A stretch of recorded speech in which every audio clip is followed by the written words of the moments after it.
انسان کی زندگی اگر دیکھا جائے تو 3 دن کی ہے. ایک وہ دن جو گزر گیا جس کو ہم یسٹرڈے کہتے ہیں، ایک وہ دن جو کل آئے گا جسے ہم ٹمورو کہتے ہیں، اور ایک وہ دن جس میں آج ہم رہ رہے ہیں. عام طور پر جب زندگی کی بے ثباتی یا کم عمری کا ذکر کیا جاتا ہے تو کہا جاتا ہے کہ 2 دن کی زندگی، اور یہ ایک حقیقت ہے کہ جب 2 دن کی زندگی کی بات ہوتی ہے تو ایک وہ جو گزر چکی اور ایک وہ جو آنے والی ہے. بہت سے لوگ یا ماضی میں رہتے یا پھر مستقبل میں، بہت کم لوگ حال میں رہتے. جو کچھ گزر چکا وہ گزر چکا، وہ ہمارے ہاتھ سے نکل چکا، اس کے بارے میں ہم کچھ نہیں کر سکتے. ہاں یہ ضرور ہے کہ جن باتوں پر، اپنے جن اعمال پر ہمیں پشیمانی ہے، شرمندگی ہے، ان پر ہم توبہ استغفار کر لیں. کسی نے ہم پر زیادتی کی ہے تو اس کو معاف کر دیں، اور اگر ہم نے کسی پر زیادتی کی ہے تو ہم اس سے معافی مانگ لیں. اس طرح انسان غم سے چھٹکارا پا سکتا ہے. اسی طرح مستقبل، فیوچر، ٹمورو، وہ کسی نے بھی نہیں دیکھا. کل کیا ہوگا ہم نہیں جانتے. جو چیز ہمارے ہاتھ میں ہی نہیں، جس کے بارے میں ہم کچھ علم ہی نہیں رکھتے، اس کے بارے میں فکر کرنا، خوف زدہ رہنا، پریشان ہونا، اس سے حاصل کچھ نہیں. بہت سے لوگ کیوں دکھی رہتے ہیں کہ میرا کیا بنے گا، کل کیا ہوگا. کل کیا ہوگا اللہ کو پتا ہے، کسی بھی انسان کو نہیں پتا. قرآن مجید میں واضح طور پر آتا ہے لا تدری نفس ماذا تکسب غدا، کسی کو نہیں پتا کل وہ کیا کمائی کرے گا. آج صبح ہی میں پڑھ رہی تھی کسی کا واقعہ. ایک صاحب تھے، وہ اپنی زندگی میں بہت معتدل سے انسان تھے. جب خود پڑھ رہے تھے تو جتنا پڑھ سکتے تھے پڑھتے تھے. کبھی انہوں نے ٹاپ کرنے کی اور بہت اعلیٰ پوزیشن لینے کے لیے اپنی جان نہیں ماری. پڑھا ضرور لیکن سکون سے رہے. آخر ڈاکٹر بن گئے. جب شادی ہوئی تو بہت زیادہ خوبصورت لڑکی ڈھونڈنے کے پیچھے نہیں پڑے. ایوریج اچھی جو بھی ماں باپ نے تلاش کی، شادی کر لی. اس کے ساتھ بھی بہت اچھا نبھا کیا، اعتدال کے ساتھ رہے. ڈاکٹر تھے، ایک ہسپتال میں جاب ملی، کوئی پارٹ ٹائم ایکسٹرا کام نہیں کیا، زیادہ پیسے کمانے کے چکر میں نہیں پڑے، آرام سے کام کیا. بچے پیدا ہوئے، نارمل اسکولوں میں داخل کروائے کیونکہ بہت فیس نہیں دے سکتے تھے. شام کو خود پڑھاتے تھے اور آپس میں پیار محبت سے رہتے. ایک اعتدال کی زندگی تھی. جب لوگ امریکہ اور یورپ جانے کے شوق میں دوڑ رہے تھے تو انہوں نے اپنے ملک میں رہنا پسند کیا، اور پھر کچھ عرصے کے بعد مالدیپ کے ایک علاقے میں ان کو جاب ملی. وہاں چلے گئے. وہ علاقہ بھی بہت خوبصورت تھا، بہت سے افزا مقام تھا. ان کی بیوی اور وہ مل کر، بیوی ان کے گھر کے کام کاج کرتی، سبزیاں وغیرہ خرید لاتی، خود بہت اچھی طرح آنےسٹی کے ساتھ کام کیا، اور اس طرح اپنے پیشے میں خاص مہارت حاصل کر لی کیونکہ فوکس تھے، ایک ہی کام پر توجہ تھی. کچھ عرصے کے بعد انہوں نے ایک ایڈ دیکھی کہ آسٹریلیا میں ایک ڈاکٹر کی ضرورت ہے، اور علاقہ ایسا ہے کہ جہاں پر کچھ زیادہ آبادی نہیں ہے، دور دراز کا علاقہ ہے. تو چونکہ پہلے ہی وہ اس طرح کی زندگی کے عادی تھے، انہوں نے اس کو قبول کر لیا. جب وہاں پر پہنچے تو آسٹریلین گورنمنٹ نے دیکھا کہ بہت ہی اچھے طریقے سے وہ، یعنی بہت ہی اچھے ڈاکٹر ہیں اور بہت اچھی طرح کام کر رہے ہیں، تو بہت متاثر ہوئے ان سے. انہوں نے بہت سارے علاقے کا ان کو انچارج بنا دیا اور تقریباً 200 ایکڑ زمین بھی ان کو دے دی، اور کچھ ہی عرصے میں وہ بہت زیادہ مالدار ہو گئے. بچے ان کے سب فرما بردار تھے کیونکہ بچوں کو انہوں نے توجہ دی تھی، خود پڑھایا تھا، خود بیوی نے بھی توجہ دی تھی، اور ایک پرسکون زندگی بسر کی تھی کہ دنیا کے حوث نہیں تھے. یعنی دوسرے لفظوں میں آپ کہیے کہ خوف اور پریشانی اور ٹینشن فری زندگی بسر کی تھی. محنت ضرور کی لیکن دوسروں کا مقابلہ نہیں کیا، مال کے پیچھے دوڑ نہیں لگائی، کام کیا لیکن اللہ پہ بھروسہ رکھا. یہ ایک مثال ہے اس شخص کی جو آج میں جیتا ہے کہ میں آج جو کام میرے اوپر ہے، جو ذمہ داری آج مجھ پر ہے، وہ میں کس طرح انجام دے رہا ہوں. مثلا اس وقت ہم کلاس میں بیٹھے، اس وقت جس کام کے لیے میں یہاں بیٹھی ہوں، کیا میں وہ کام توجہ سے کر رہی ہوں؟ کیا میں اس کا حق ادا کر رہی ہوں؟ کیا میں اس کے لیے ذہنی طور پر تیار ہو کر آئی ہوں؟ کیا میں اس کو انجوائے کر رہی ہوں؟ کیا میں غور سے سن رہی ہوں؟ کیا میں اس کو جذب کر رہی ہوں؟ کیا سیکھنے کے بعد اس پر عمل کرنے کی نیت اور ارادہ ہے؟ تو جو لوگ پوری توجہ کے ساتھ اور دلچسپی کے ساتھ یہاں بیٹھے اور واقعی کچھ سیکھ رہے ہیں، وہ یہاں سے اٹھیں گے تو کچھ لے کر اٹھیں گے، ان کے اندر ایک سینس آف اچیومنٹ ہوگی. وہ جب جائیں گے تو ان کی زندگی میں کچھ تبدیلی آئے گی. لیکن اگر یہاں بیٹھ کر بھی ہم ادھر ادھر دیکھیں، ہم پوری طرح توجہ نہ کریں، کچھ سنیں اور کچھ نہ سنیں، اور بس لگے بندے بیٹھ جائیں کہ بلایا ہے تو آنا ہی پڑا ہے تو آ گئے ہیں، اور جب وقت ختم ہوگا چلے جائیں گے. اور کچھ گھر کے کام تھے وہ پتہ نہیں ہوئے ہیں کہ نہیں، وہ پیچھے سوچ رہے ہیں، یا کہ ابھی جا کے پھر پتہ نہیں یہ اور یہ کرنا ہے، فلاں جگہ بھی جانا ہے، فلاں بھی جانا ہے، کل کا یہ کام ہے، پرسوں کا یہ کام ہے. یعنی ٹینشنز کے ساتھ بیٹھے ہیں، نہ اس وقت کو انجوائے کر رہے ہیں، نہ گزر چکا ہے جو اس کو پکڑ سکتے ہیں، نہ جو آنے والا ہے اس پر کوئی کنٹرول ہے. یہ زندگی کیا زندگی؟ ہم نے اپنی زندگی کو خود اپنے ہاتھوں سے عذاب بنایا ہو. اس سے نکلنے کی ضرورت ہے. اس سے وہی شخص نکل سکتا ہے اور پر امن اور پرسکون رہ سکتا ہے جس کا اللہ پر بھروسہ ہو، اللہ پر توکل ہو، کوشش کے بعد وہ اپنے معاملات اللہ کے سپرد کر دے، کیونکہ رزق اس کے ہاتھ میں، زندگی اس کے ہاتھ میں، شفا اس کے ہاتھ میں، ہمارے سارے معاملات کا مالک وہ ہے، اور جو طریقے اس نے بتائے ہیں اس کے مطابق ہم اپنی زندگی کو ڈھالیں۔ ان طریقوں میں کچھ کرنے کے کام ہیں اور کچھ اس سے لو لگانے کے، اس کی عبادت کرنے، کیونکہ اللہ نے ہمیں ڈیزائن اس طرح کیا ہے کہ ہم اس کی عبادت کریں۔ اور یہ دو طرح ہوتی ہے، ایک براہ راست اس کے آگے جھک کر، مثلا ہماری جو باڈی ہے وہ جانوروں سے مختلف ہے، حالانکہ ان کی بھی ٹانگیں ہوتی ہیں، ہماری بھی ہوتی ہیں، ان کے بھی سارے سسٹمز ہیں، سرکولیٹری سسٹم ہے، ڈائجسٹو سسٹم ہے، ریسپریٹری سسٹم ہے، یہ سارے سسٹم چھوٹے سے چھوٹے جانور سے لے کے بڑے سے بڑے جانور میں ہوتے ہیں، لیکن ان کی ساخت اور ہماری ساخت میں فرق ہے۔ ہماری جو ساخت ہے وہ ان سے مختلف ہے کیونکہ اللہ نے ہمیں ایک خاص کام کے لیے بنایا، اور وہ کیا ہے وہ اللہ تعالیٰ نے خود بتا دیا، وَمَا خَلَقْتُ الْجِنَّ وَالْإِنسَ إِلَّا لِيَعْبُدُونَ، کہ میں نے جن و انس کو اپنی عبادت کے لیے پیدا کیا ہے۔ اس عبادت میں سر فہرست نماز ہے۔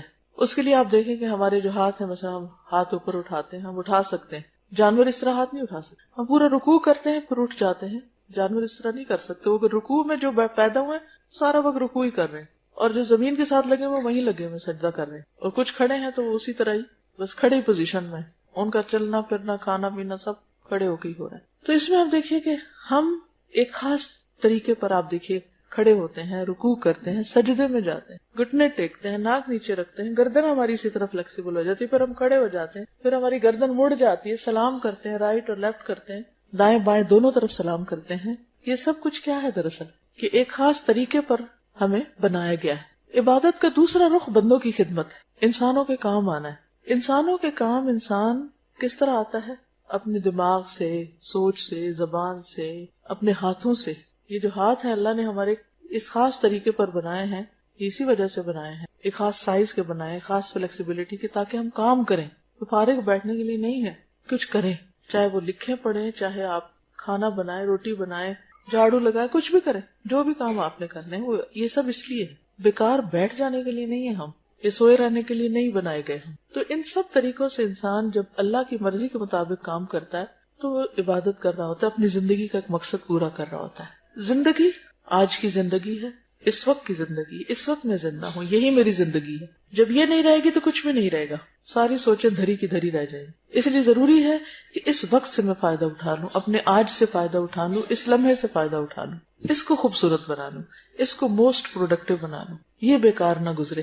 اس کے لیے ہمیں یہ دیکھنا ہے کہ کس وقت میں کرنے کا کیا کام ہے۔ سب سے پہلے ہمیں اگر اپنا ٹائم ٹیبل بنانا ہے ڈیلی، مثلا ایک دن کی پلاننگ کرنی ہے، تو سب سے فرسٹ اینڈ فارموسٹ ہمیں یہ دیکھنا ہوگا کہ فرائض کیا ہیں ہمارے، ان کو فل کر لیں۔ مثلا نمازیں سب سے پہلا فرض ہے، اب اس کے لیے ہمیں کتنے بجے اٹھنا ہے؟ یہ تو نہیں 7 بجے اٹھنا، 7 بجے تو نماز چلی جائے گا، آپ نے اپنا فرض مس کر دیا، تو آپ کا تو ٹائم پروڈکٹیو نہیں، آپ کے تو دن کا آغاز ہی غلط ہوا، آپ نے تو اللہ کی نافرمانی سے دن کا آغاز کیا، اللہ کی رحمت کہاں سے آئے گی؟ آپ نے اللہ کو ناراض کر کے دن کا آغاز کیا۔ تو بہت ضروری ہے کہ ہم جب ٹائم ٹیبل بنائیں تو پہلے اپنے مارک کر لیں، مارننگ، ظہر، عصر، مغرب، عشاء، اب باقی کام ان کے آس پاس کر لیں۔ بندوں میں ہماری ذمہ داری کون کون ہے؟ ہمارے بچے ہیں یا ہمارے اسٹوڈنٹس ہیں یا ہمسائے ہیں یا کون ہے، جو بھی کوئی ہے، ان کے طرف سے ہمارے اوپر کیا ذمہ داری ہے؟ اس میں بچے ہیں تو ان کو کھلانا پلانا سلانا جگانا اسکول بھیجنا پڑھانا، یہ ساری چیزیں، کیونکہ وہ آپ ہی کی ذمہ داری۔ کلکم راعٍ وکلکم مسئول عن رعیتہ، ہر شخص نگران ہے، ہر شخص ذمہ دار ہے، ہر ایک سے اس کی رعایا کے بارے میں پوچھا جائے گا۔ ان کو میں نے کیا کیا کہاں کہاں ٹائم دینا ہے۔ اگر ماں باپ آپ کی ذمہ داری ہے تو ان کے بارے میں سوچ لیجیے، پھر اس طرح شوہر ہے، شوہر کے لیے بیوی ہے، اس بیوی بچوں کے لیے کمانا کھلانا پلانا، یہ ساری چیزیں، یہ سارے ملا جلا کے ہمارے روز مرہ کے ٹاسک کی ایک لمبی لسٹ بن جاتی ہے۔ یہ سارے ٹاسک لکھے ہوئے ہونے چاہیے اور اپنے آپ کو چیک کرتے رہنا چاہیے، کیا میری عبادات پوری ہیں، کیا میرے فرائض پورے ہیں، ذمہ داریاں جو بندوں کی پوری ہیں۔ پھر اگر ہم ایک ٹیچر ہیں تو اس اعتبار سے ہمارے اوپر کیا ذمہ داریاں عائد ہوئی ہیں، اس کے لیے ہمیں اپنے آپ کو پریپیئر کرنا چاہیے۔ اگر ہم کہیں کام کرتے ہیں، کوئی اور جاب کرتے ہیں، کچھ بھی کرتے ہیں، اس کے بارے میں ہمیں پتہ ہونا چاہیے کہ ہم نے کیا کرنا ہے۔ تو کیا کرنا ہے، کیوں کرنا ہے، کب کرنا ہے، کیسے کرنا ہے، کتنا کرنا ہے، یہ معلوم ہونا بے حد ضروری ہے۔ تو کیا کہ تو آپ لسٹ بنا لی، ٹاسک سارے، کیا کرنا ہے، کیوں کرنا ہے، کوئی بھی کام کیوں کر رہے ہیں آپ، اور پھر کتنا کرنا ہے مجھے، کیونکہ کام تو اتنے ہوتے ہیں بعض اوقات کہ آپ اگر ساری رات بھی لگ رہے ہیں سارا دن بھی تو ختم نہیں ہو سکتے، مگر ان کو سٹاپ لگانا ہے نا، آگے نماز کا وقت آ رہا ہے، ان کو سٹاپ لگانا ہے کہ آگے کوئی اور چیز آ رہی، تو اس کو پھر آپ اسی کے مطابق ہی ڈیوائیڈ کرتے ہیں۔ تو سارے کیا کرنا ہے، کیوں کرنا ہے، کتنا کرنا ہے، کب کرنا ہے، یہ پتا ہونا چاہیے. یہ نہیں کہ نماز کے وقت میں آپ کھانا پکانے لگ جائیں اور سونے کے وقت میں آپ بیٹھ کے ٹی وی دیکھتے رہیں اور جب پھر نماز کا وقت ہو تو آپ پھر سو جائیں. یہ نہیں ہو سکتا. یہ پھر آپ نے آج کا دن ضائع کر دیا اس کی تقسیم غلط کر کے اوقات کی. کیا کرنا ہے، کیوں کرنا ہے، کتنا کرنا ہے، کب کرنا ہے اور کیسے کرنا ہے. جس شخص کو یہ پتا ہو کہ کوئی کام میں نے کیسے کرنا ہے وہ بہت اچھی طرح امن کے ساتھ زندگی بسر کر لے. اب یہاں سے شروع ہوتا ہے، کیسے سے شروع ہوتا ہے علم. اس کے لیے علم حاصل کرنا ضروری. مثلا نماز پڑھنی تو کیسے پڑھنی ہے، کیا کیا کرنا ہے مجھے اس میں، تو کیسے کے لیے جاننا ضروری ہوتا ہے، یعنی علم حاصل کرنا ضروری ہوتا ہے. حتیٰ کہ اللہ سبحانہ و تعالیٰ فرماتے ہیں قرآن مجید میں فَعْلَمْ أَنَّهُ لَا إِلَهَ إِلَّا هُوَ. جان لو، علم حاصل کرو کہ اس کے سوا کوئی معبود نہیں. اس کو بھی جاننا ضروری ہے. اس کا بھی علم حاصل کرنا چاہیے کہ واہ کیوں، وہی کیوں معبود ہے، کوئی اور کیوں نہیں ہو سکتا. کیا اس کا کوئی پارٹنر ہے، شریک ہے، یا صرف وہی ہے. یہ بھی ہمارے جاننے کی بات ہے. پھر اس کے بعد جب آپ یہ سارا کچھ کر لیں گے اور اپنے اپنے وقت پر صحیح نیت کے ساتھ اپنی ذمہ داریوں کو نبھائیں گے تو آپ کی یہ زندگی انتہائی پرسکون ہو جائے گی. جب آپ کو اپنے کام کرنے کے طریقے آ گئے. ابراہیم علیہ السلام نے جب اللہ کا گھر بنایا تھا کس کے لیے بنایا تھا؟ اللہ تعالیٰ نے فرمایا کہ میرے گھر کو طواف کرنے والوں کے لیے وطہر بیتی للطائفین والرکع السجود تک، تو ان سب کے لیے صاف رکھو گھر کو. لیکن ساتھ ہی انہوں نے ایک دعا مانگی تھی وَأَرِنَا مَنَاسِكَنَا، کہ اللہ ہمیں ہمارے مناسک عبادت کے طریقے ہمیں سکھا دے. یہاں سے علم کی ضرورت محسوس ہوتی ہے انسان کو کہ سیکھ کے کرتا ہے انسان. ہر چیز سیکھنے کی ضرورت ہوتی ہے، حتیٰ کہ کھانا پینا بھی. یعنی صرف کھانا، خود کھانا ہے، آپ نے اپنا پیٹ بھرنا ہے، وہ کھانے کا طریقہ بھی آنا چاہیے آپ کو. یہ کیسے کھانا ہے. آپ نے دیکھا کہ کچھ لوگوں میں کھانے کے مینرز بالکل نہیں ہوتے. بہت کچھ پڑھ لے کے جاتے ہیں لیکن ان کو طریقہ نہیں آتا کھانے کا، چبانے کا طریقہ نہیں آتا، کھانے کا نہیں آتا، اور بھی اسی طرح. تو ان میں اور جانوروں میں فرق کوئی نہیں رہ جاتا نا. اب جانور جیسے جگالی کرتے رہتے، اگر انسان بھی ایسے ہی کرتے رہے تو کیا حاصل ہوگا؟ کوئی فرق نہیں رہے گا. میرے خیال ہے مائیں اگر لے کے کھڑی ہو جائے نا بچوں کو، یہ بھی سیکھنے کا طریقہ ہے کہ کلاس روم میں بچے کو خاموش کیسے کروانا ہے تاکہ باقی لوگ واقعی سن سکیں. کیونکہ ماں بننا کافی نہیں ہوتا، یہ سیکھنا ضروری ہے کہ بچے کو پالنا کیسے، بچے کو خاموش کیسے کرانا ہے، بچے کو کھلانا کیسے، پلانا کیسے، سلانا کیسے، چپ کیسے کرانا ہے، بلوانا کیسے. یہ سب کچھ بھی سیکھنے سے تعلق رکھتا ہے. تو بہرحال بات یہ ہے کہ ہر چیز سیکھنے کی ضرورت ہوتی ہے اور سیکھنے کی بہت فضیلت ہے. اب سیکھنے میں بہت سی چیزیں ہم پیسیولی سیکھتے ہیں. پیسیولی سیکھنے کا کیا مطلب ہے کہ ہم ہر وقت ہماری یہ کھڑکیاں کھلی ہیں، کان بھی کھلے، آنکھیں بھی کھلے. کچھ چیزیں ہم دیکھ کے سیکھ رہے ہوتے ہیں بغیر کسی انٹینشن کے، خود بخود ہمارے اندر جاری ہے. کچھ چیزیں ہم سن رہے ہوتے ہیں، آوازوں سے آ رہی ہوتی ہیں اور ہم سیکھ رہے ہوتے ہیں. مثلاً آپ گھر سے نکلے کسی کام سے، رستے میں کوئی میوزک کی آواز سنی، آپ نے کوئی گانا لگا ہوا تھا، کسی نے آپ کو نہیں سکھایا، وہ گانا آپ نے سنا اور تھوڑی دیر کے بعد آپ خود بھی اسی ٹیون میں گانے لگ گئے. یہ کیا ہوا آپ کے ساتھ؟ کیا آپ گھر سے گانا یاد کرنے کے ارادے سے نکلے تھے؟ نہیں، لیکن بغیر آپ کے ارادے، نیت کے، وہ آپ کے ازبر ہو گیا، آپ نے سنا اور آپ کو یاد ہو گیا. تو اسی طرح کچھ چیزیں انسان نہ چاہتے ہوئے بھی سیکھتا چلا جاتا ہے. اس لیے بہت ضروری ہوتا ہے کہ اچھے لوگوں کی کمپنی میں ہو. اچھے لوگوں کی کمپنی سے انسان بہت سی چیزیں بغیر کسی تکلیف کے سیکھ جاتا ہے، صرف دیکھ دیکھ کے سیکھ جاتا ہے، سن سن کے سیکھ جاتا ہے. تو اچھی کمپنی میں ہونا جو ہے یہ اللہ تعالیٰ کی ایک بہت بڑی رحمت ہے، بہت بڑی نعمت ہے. اور پھر اس کے بعد انسان نیت، ارادے اور کوشش کے ساتھ سیکھے. تو آپ سب اپنی ایک لسٹ بنائیں کہ آپ کو ابھی تک کیا کیا نہیں آتا جو آپ کو آنا چاہیے. مثلا اللہ نے ہم کو اپنی عبادت کے لیے پیدا کیا لیکن ہمیں عبادت کرنی نہیں آتی، ہمیں نماز پڑھنی نہیں آتی، ہمیں زکوٰۃ دینے کا طریقہ ہی نہیں پتا. ہم کبھی راہ چلتے اس سے کچھ پوچھ لیتے ہیں، اس سے وہ کچھ بتا دیتا ہے، وہ کچھ، پھر دونوں کی کنفیوژن، پھر کہتے ہیں چھوڑو پر اس کام کو کیا کرنا. لیکن جو فرائض ہیں تو پوچھ ہوگی، آپ نہیں کریں گے تو پوچھ ہوگی، غلط کریں گے تو پوچھ ہوگی، لہٰذا سیکھنا ضروری ہے. تو ایک تو آپ اپنے ضرور لسٹ بنائیں کہ ابھی تک آپ کو کیا کیا نہیں آتا، جو آپ کو ایک بنیادی طور پر اپنی ذات کا خیال رکھنے، اپنے بچوں کا خیال رکھنے، اپنے گھر کا، اپنے انوائرمنٹ کا، اور جس کام کے لیے آپ پیدا ہوئے اللہ کی عبادت کا، وہ آنا ہی چاہیے. اگر وہ نہیں آئے تو آپ نے اپنی زندگی گنوا دی، چاہے آپ ڈھیروں کتابیں پڑھ جائیں. اسی لیے آپ نے دیکھا ہوگا کہ بعض اوقات کچھ لوگ بہت ہائیلی ایجوکیٹڈ ہوتے ہیں، بڑی ڈگریوں کے مالک ہوتے ہیں، لیکن ان کی گھریلو زندگی جہنم ہوتی ہے. ان کو آپس میں نباہ نہیں کرنا آتا، ہسبینڈ وائف کو نباہ نہیں کرنا آتا، بچوں سے بات نہیں کرنی آتی، ان کی بات نہیں سمجھتے. کہنے کو بہت پڑھے لکھے، یہ پڑھا لکھا کیا فائدہ دیتا ہے اگر ایک انسانوں کے ساتھ ڈیلنگ ہی نہیں آتی. انسان کو دوستوں کو بھی دشمن بنا لیتے ہیں، اپنے خیر خواہوں کی بھی قدر نہیں پہچانتے، کبھی شکر گزار ہی نہیں ہوتے، پتہ ہی نہیں ہے کہ یہ بھی کرنے کا کام ہے. ویسے بہت انٹیلیجنٹ ہے، ویسے بڑے بڑے کارنامے کرتے ہیں، لیکن بنیادی اخلاق کا نہیں پتا تو یہ بھی سیکھنے کی بات ہے. تو سیکھنے کو تو بہت کچھ ہے، اور اس کے لیے آپ کو باقاعدہ اپنے ٹائم ٹیبل میں ایک حصہ بنانا ہوگا، سیکھنے کے لیے ایک طریقہ اختیار کرنا ہوگا. تو بات یہ ہو رہی تھی کہ سیکھنے کو تو بہت کچھ ہے، لیکن کچھ چیزیں ایسی ہیں جنہیں پرائرٹی پر سیکھ لینا چاہیے. انہی میں سے وہ دعائیں ہیں جو ہم اپنی حفاظت کے لیے پڑھتے ہیں. کیونکہ ہم میں سے ہر شخص کسی نہ کسی دل کے گوشے میں اس کے خوف بیٹھا ہوا ہے کہ ہائی یہ چھت نہ مجھ پہ آ گرے کہیں. کبھی خیال آیا کہیں میں پھسل نہ جاؤں، کہیں چور نہ آ جائے. کبھی اندھیرے سے ڈر لگتا ہے، کبھی کسی چیز سے، کبھی کسی ڈر لگتا ہے. ہر شخص کو کسی نہ کسی چیز سے ضرور ڈر لگتا ہے. اس کو کہتے ہیں، پھر اس کو نام دے دیتے فوبیا. بہرحال جو مرضی نام دے دیں، لیکن ڈر تو اپنی جگہ ہے ہی، اس سے تو انکار نہیں کیا جا سکتا.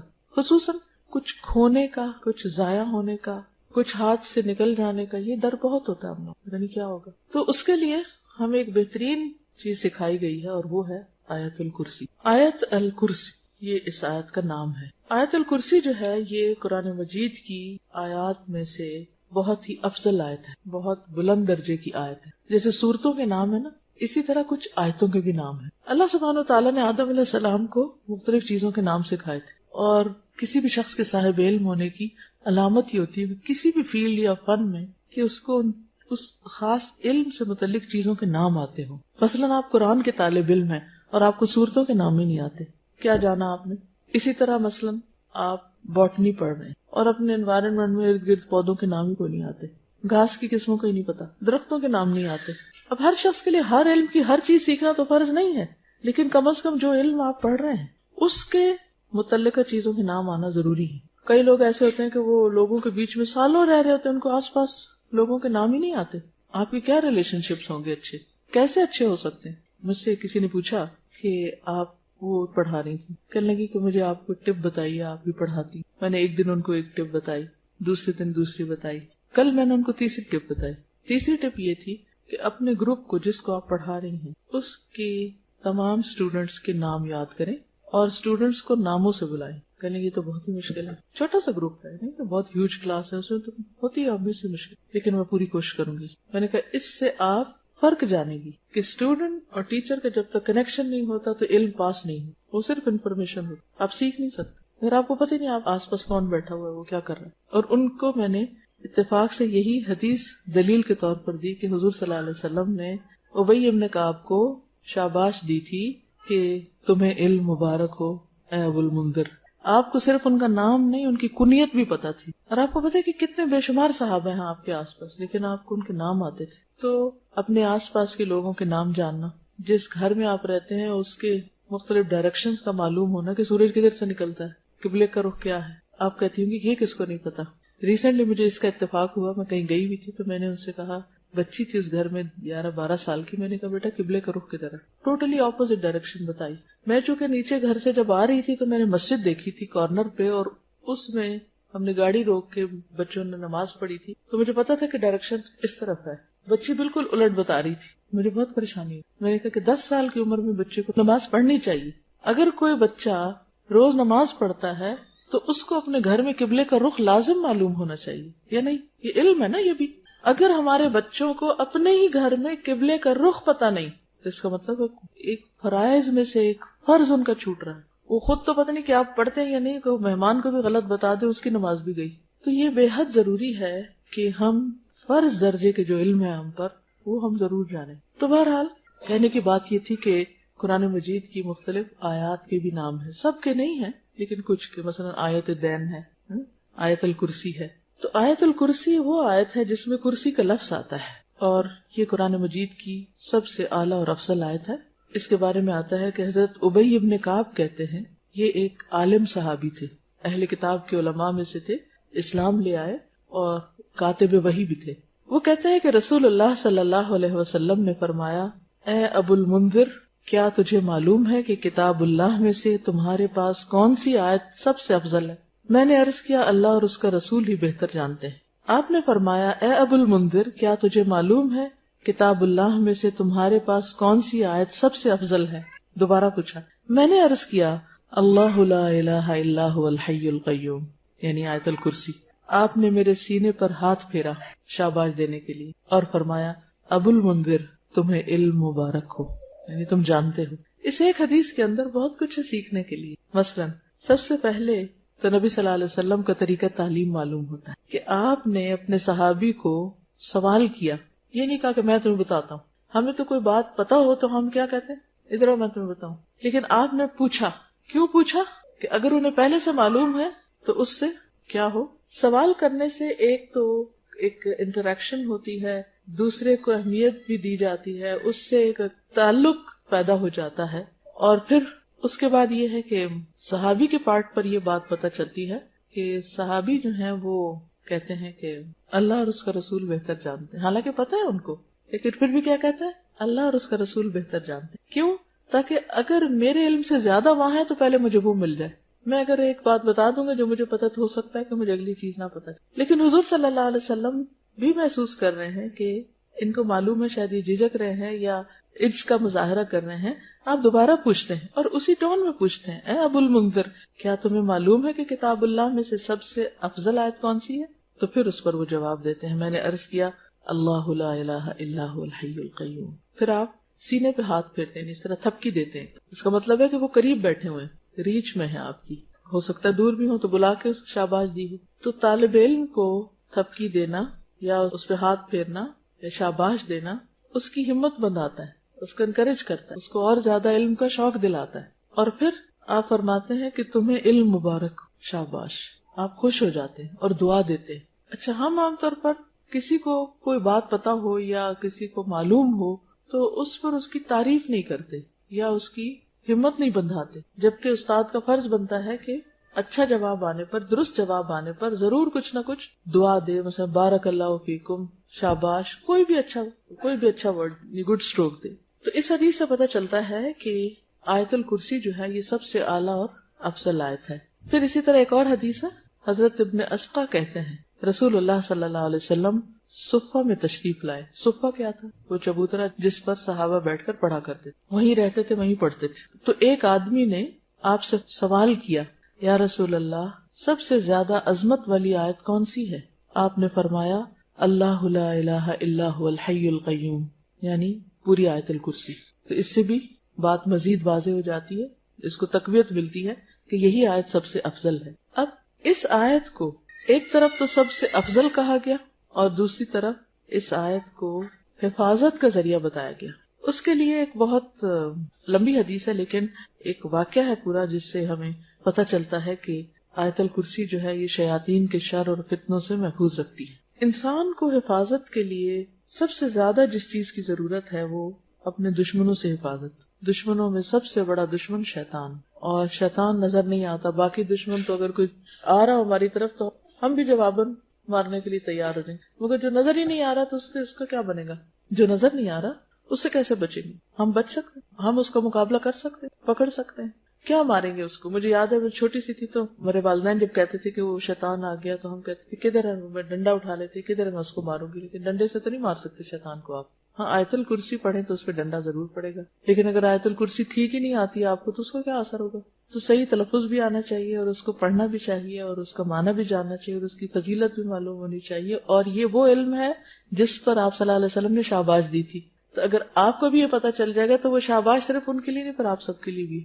بہرحال حدیث ہے، حضرت ابو ہریرہ سے روایت ہے، مجھے رسول اللہ صلی اللہ علیہ وسلم نے صدقہ فطر کی حفاظت کے لیے محافظ مقرر کیا، یہ گارڈ بنایا.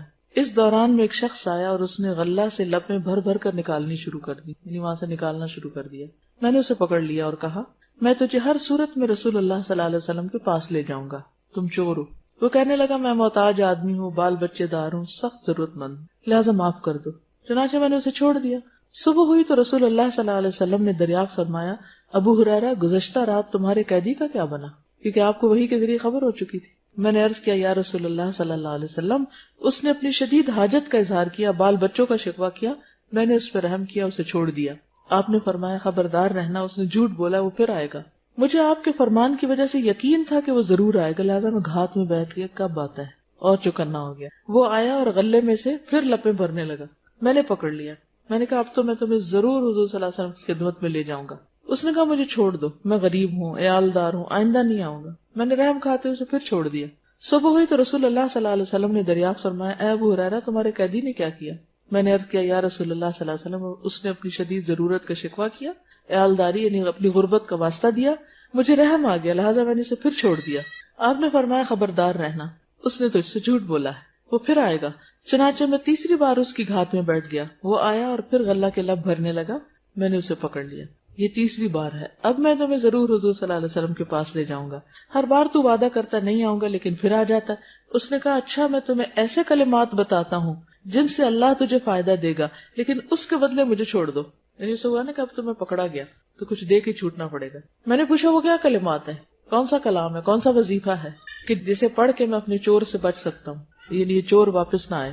اس نے کہا جب تو رات سونے کے لیے اپنے بستر پہ آئے تو آیت الکرسی پڑھ لیا کر، ایک فرشتہ ساری رات تیری حفاظت کرے گا، ساری رات فرشتہ تیری حفاظت کرے گا، صبح تک شیطان تیرے پاس نہیں آئے گا۔ یہ سن کر میں نے اسے پھر چھوڑ دیا۔ صبح ہوئی تو رسول اللہ صلی اللہ علیہ وسلم نے دریافت کیا، ابو ہریرہ کل رات تیرے قیدی نے کیا کیا؟ میں نے عرض کیا یا رسول اللہ، اس نے کہا میں تجھے ایسے کلمات سکھاتا ہوں جن سے اللہ تجھے نفع پہنچائے گا، چنانچہ اس کے بتانے پر میں نے اسے چھوڑ دیا۔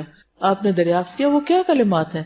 میں نے عرض کیا، اس نے بتایا کہ جب تو رات اپنے بستر پر آئے تو اول سے آخر تک آیت الکرسی پڑھ لے، اللہ کی طرف سے ایک فرشتہ رات بھر تیری حفاظت کرے گا اور شیطان تمہارے قریب نہ آئے گا۔ صحابہ کرام چونکہ خیر و بھلائی کے زیادہ حریص تھے، اس لیے آپ نے حضرت ابو ہریرہ کو کچھ نہیں کہا، بلکہ فرمایا ہاں اس نے تجھ سے سچی بات کہی لیکن وہ خود جھوٹا ہے۔ تجھے معلوم ہے 3 راتوں سے تمہارے پاس کون آ رہا تھا؟ حضرت ابو ہریرہ نے عرض کیا نہیں۔ آپ نے فرمایا وہ شیطان تھا۔ یہ صحیح بخاری کی روایت ہے۔ تو اس حدیث سے کیا پتہ چلتا ہے؟ ساری رات تمہاری حفاظت کرے گا ایک فرشتہ، اللہ بھیج دے گا، شیطان تمہارے پاس نہیں آئے گا، پھر وہ ڈرائے گا نہیں، پھر صبح کی نماز میں اٹھنے میں آسانی ہو جائے گی، بہت سارے فائدے ہیں اس کے۔ اور اگر ہم فوت ہو گئے رات کو، کیونکہ رات کو فوت بھی ہو سکتا ہے انسان، کئی لوگوں کو آپ نے سنا ہوگا کہ وہ رات سوئے تو اٹھے نہیں، تو کم از کم فرشتے ہمارے آس پاس میں، شیطان تو نہ ہوں، تو اس کے بہت فائدے ہیں۔ تو سب سے بڑا فائدہ کیا ہے کہ حفاظت۔ اسی لیے اس کارڈ میں حفاظت کی دعاؤں میں سب سے پہلی دعا آیت الکرسی رکھی گئی ہے۔ اور اس میں کرنا کیا چاہیے کہ ویسے تو ہر نماز کے بعد پڑھنی چاہیے، لیکن صبح اور شام ایک ایک دفعہ اگر انسان پڑھتا ہے تو جنوں سے محفوظ رہتا ہے، ٹھیک ہے۔ خصوصی طور پر جو جنوں کا کتنا ڈر ہوتا ہے، جن چمٹ جائیں گے، وہ پتہ نہیں کیا ہو جائے گا، تو بس آیت الکرسی پڑھ لیں، جو ہی شام ہونے لگے آیت الکرسی پڑھ لیں، صبح نماز کے بعد پڑھ لیں، محفوظ ہیں آپ انشاءاللہ۔ ایک اور حدیث میں ہے، ابی ابن کعب اپنے باپ سے روایت کرتے ہیں کہ ان کے کھجوروں کے کھلیان تھے، کھیت تھے، باغ تھے، تو وہ اس میں کمی دیکھتے کہ کھجوریں کم ہو رہی ہیں، لگتا ہے کوئی چور ہے۔ تو ایک رات انہوں نے چور کو پکڑ لیا، وہ ایک جانور سے مشابہ ایک نوعمر لڑکا تھا لڑکا لیکن جانور جیسی شکل۔ انہوں نے اس کو سلام کیا تو اس نے جواب دیا، انہوں نے کہا تم کون ہو، جن یا انسان؟ اس نے کہا میں جن ہوں۔ انہوں نے کہا اپنا ہاتھ میری طرف بڑھاؤ، تو اس نے ہاتھ بڑھایا، اس کا ہاتھ کتے کے ہاتھ کی طرح تھا، اس کے بال کتے کے بال کی طرح تھے۔ انہوں نے پوچھا کیا اس طرح جنوں کی تخلیق ہوتی؟ نہیں، تم لوگوں کی شکل اس قسم کی ہے۔ اس نے کہا میں یہ جانتا ہوں کہ جنوں میں مجھ سے زیادہ شدید اور کوئی نہیں، سخت جن ہوں۔ انہوں نے کہا تم میرے پاس کیوں آئے ہو؟ اس نے کہا مجھے خبر ملی ہے کہ تم صدقہ کرنا بہت پسند کرتے ہو، تو میں تمہارے کھانے میں سے اپنا حصہ لینے آیا، یعنی تمہارے کھیت میں سے اپنے لیے کچھ نکالنے آیا۔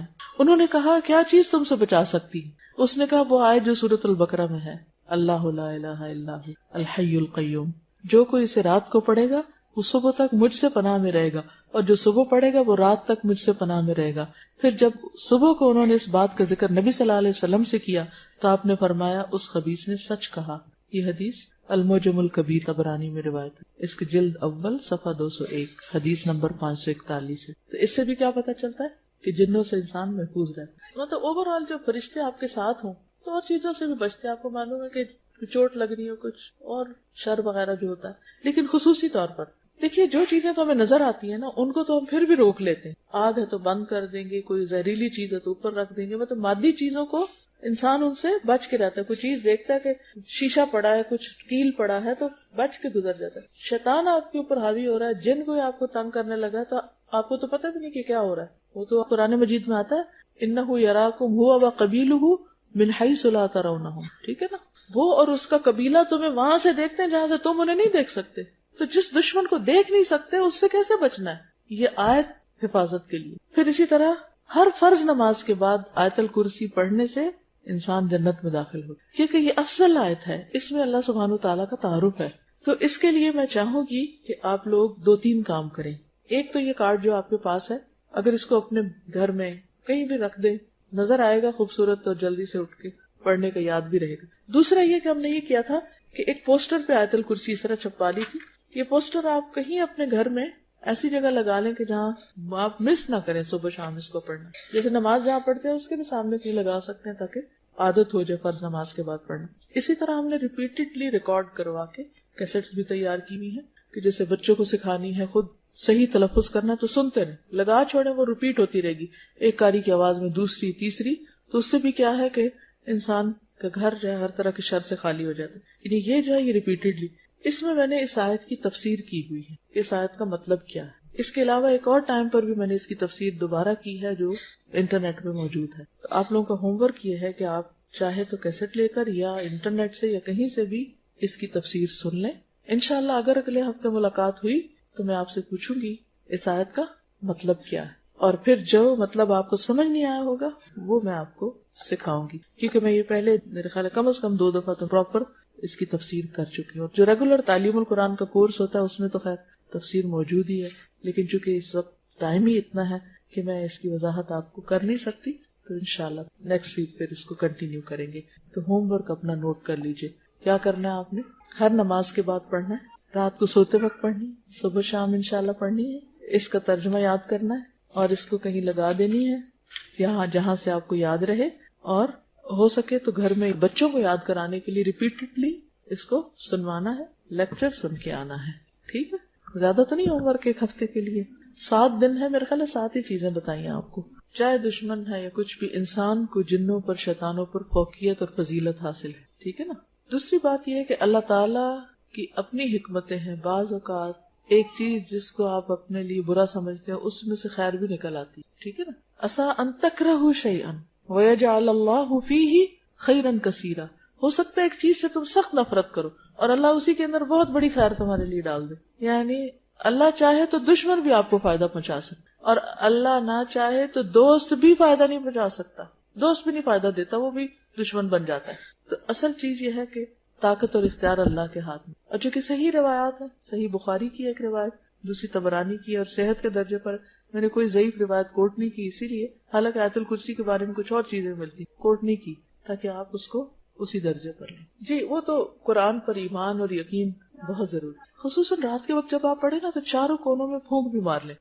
انشاءاللہ اگر یہ سلسلہ چلا تو پھر آپ کو اور چیزیں میں بتاؤں گی, جیسے نبی صلی اللہ علیہ وسلم رات کو سوتے وقت کل پڑھ کر اپنے جسم کے اوپر پھیرنے. اب جتنے بھی وائرسز ہیں وہ جب اٹیک کرنے لگے تو ان کو آگے سے ایک دیوار ملے گی, کیونکہ آپ نے اپنے آپ کو حصار کیا ہوا, قلعے میں ہیں آپ. اللہ کا ذکر تو ویسے انسان کو قلعے میں کر دیتا ہے, تو پھر آپ اتنے بہادر ہو جائیں گے کسی چیز سے ڈر نہیں لگے گا, اکیلے ہونے سے بھی نہیں لگے. ٹھیک ہے. اللہ کے سوا کوئی معبود نہیں, وہ زندہ اور قائم رہنے والا ہے, اسے نہ اونگ آتی ہے نہ نیند, اسی کے لیے ہے جو آسمانوں اور زمین میں ہے. کون ہے جو اس کی اجازت کے بغیر اس کے سامنے شفاعت کر سکے؟ وہ جانتا ہے جو ان کے آگے ہے اور پیچھے ہے, اور وہ اس کے علم میں سے کسی چیز کا احاطہ نہیں کر سکتے سوائے اس کے جو وہ چاہے. اس کی کرسی آسمانوں اور زمین تک وسیع ہے, اور ان کی حفاظت اسے نہیں تھکاتی, اور وہ بہت بلند اور بہت عظمت والا ہے. یعنی آسمان اور زمین کی حفاظت اللہ کر سکتا ہے, تو کیا اس کے لیے مشکل ہے کہ وہ میری حفاظت کرے؟ قرآن مجید کی کوئی ایک آیت بھی اور ایسی نہیں کہ جس میں اللہ سبحانہ و تعالیٰ کا اتنے زبردست طریقے سے تعارف کرایا گیا ہو جس طرح آیت الکرسی میں کرایا گیا ہے. ایک آیت ہے جس کے 10 جملے ہیں, یعنی کہ اس میں ایک طرح سے 10 میننگ آپ کہہ لیں, اور مختلف آیات کے اندر یہ معنی پائے جاتے ہیں, لیکن ایک جگہ اکٹھے نہیں ہے یہ. جی اسے ہر نماز کے پڑھنے کے بعد کی بھی فضیلت آئی ہے. خصوصی طور پر وہ حدیث یاد ہے آپ کو جس میں شیطان کا کچھ ذکر ہے, وہ چوری کر رہا تھا تو آپ کے پاس وہ شکایت لے کر آیا حضرت ابو ہریرہ, 1 رات 2 رات, پھر آخری دن شیطان نے خود ہی بتایا کہ جو شخص یہ آیت پڑھ لے پھر اس کو نقصان نہیں ہوگا, یعنی اس کا مال چوری نہیں ہوگا, اس کو کسی اور طریقے سے شیطان تکلیف نہیں دے گا. آج ہم آیت الکرسی کے الفاظ کے اوپر غور کریں گے. اس میں کہا کیا گیا ہے, کیوں اس کو اتنی بڑی آیت قرار دیا گیا ہے. سب سے پہلے آپ دیکھیے کہ اللہ لا الہ الا ہو, اللہ سبحانہ وتعالی کا اسم اعظم ہے, یعنی سب سے بڑا نام ہے اور سب سے فیمس بھی ہے, مشہور بھی, اور سیورل ٹائم قرآن مجید میں اس کو ریپیٹ کیا گیا ہے. کئی قرآن مجید تو اس طرح چھپے ہوئے ہیں کہ ان میں اللہ کا جو ورڈ ہے وہ ریڈ کلر میں لکھا ہوتا ہے, تو فوراً ایٹ اے گلانس پتہ چل جاتا ہے کہ ایک پیج کے اوپر کتنی دفعہ اللہ کا لفظ آیا.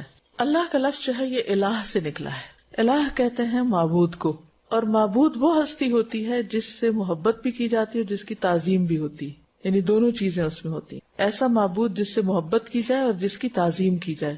تعظیم کیا ہوتی؟ اس کی عظمت یعنی اس کو بڑا مانا جائے. الہ سے نکلا ہے, ٹو ورشپ. اللہ سبحانہ تعالیٰ وہ ہستی ہے جس کی ساری مخلوق عبادت کرتی. قرآن پاک میں آتا ہے سبح للہ ما فی السماوات وما فی الارض. اللہ کی تسبیح بیان کر رہی ہے ہر وہ چیز جو آسمانوں میں ہے اور جو زمین میں. وَلِلَّهِ يَسْجُدُ مَن فِي السَّمَاوَاتِ وَمَن فِي الْأَرْضِ. اللہ کے آگے سجدہ کرتے ہیں ہر وہ چیز جو آسمانوں میں اور زمین میں, حتیٰ کہ جو مختلف چیزیں ہیں ان کے سائے بھی سجدے میں پڑے ہوئے ہوتے ہیں.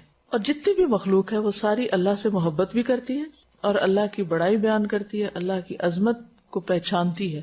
ہاں, انسان جس کے پاس سب سے زیادہ عقل ہے ان میں سے کچھ تو ایسے ہیں کہ جو اللہ کے آگے سجدہ ریز ہوتے ہیں, اس سے محبت کرتے ہیں لیکن کچھ نہیں کرتے.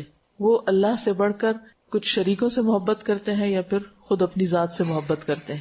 تو اس لیے بہت ضروری ہے کہ انسان اس بات کو سوچے کہ جس رب نے اس کو بنایا ہے, جس نے اس کو رزق دیا ہے, جس نے اس کو ہر طرح کی نعمتیں دی ہیں, وہ جواب میں اس کے ساتھ کیا معاملہ کر رہا ہے. یعنی بعض لوگوں کو اللہ کی عبادت کرتے ہوئے شرم آتی ہے یا حیا محسوس کرتے ہیں یا اسے تکبر کرتے ہیں یا کرنا نہیں چاہتے یا اس کو ضروری نہیں سمجھتے.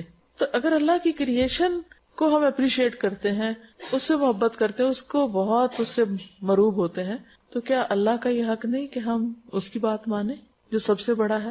تو اللہ لا الہ الا ہوا, اللہ تعالی ہی دراصل الہ ہے, اس کے سوا کوئی الہ ہے ہی نہیں. جتنی محبت اللہ سے کرنی چاہیے اتنی محبت کے قابل کوئی نہیں. جتنی عظمت یعنی بڑائی ہمارے دل میں اللہ کی ہونی چاہیے, ایسی بڑائی کسی اور کی نہیں ہونی چاہیے.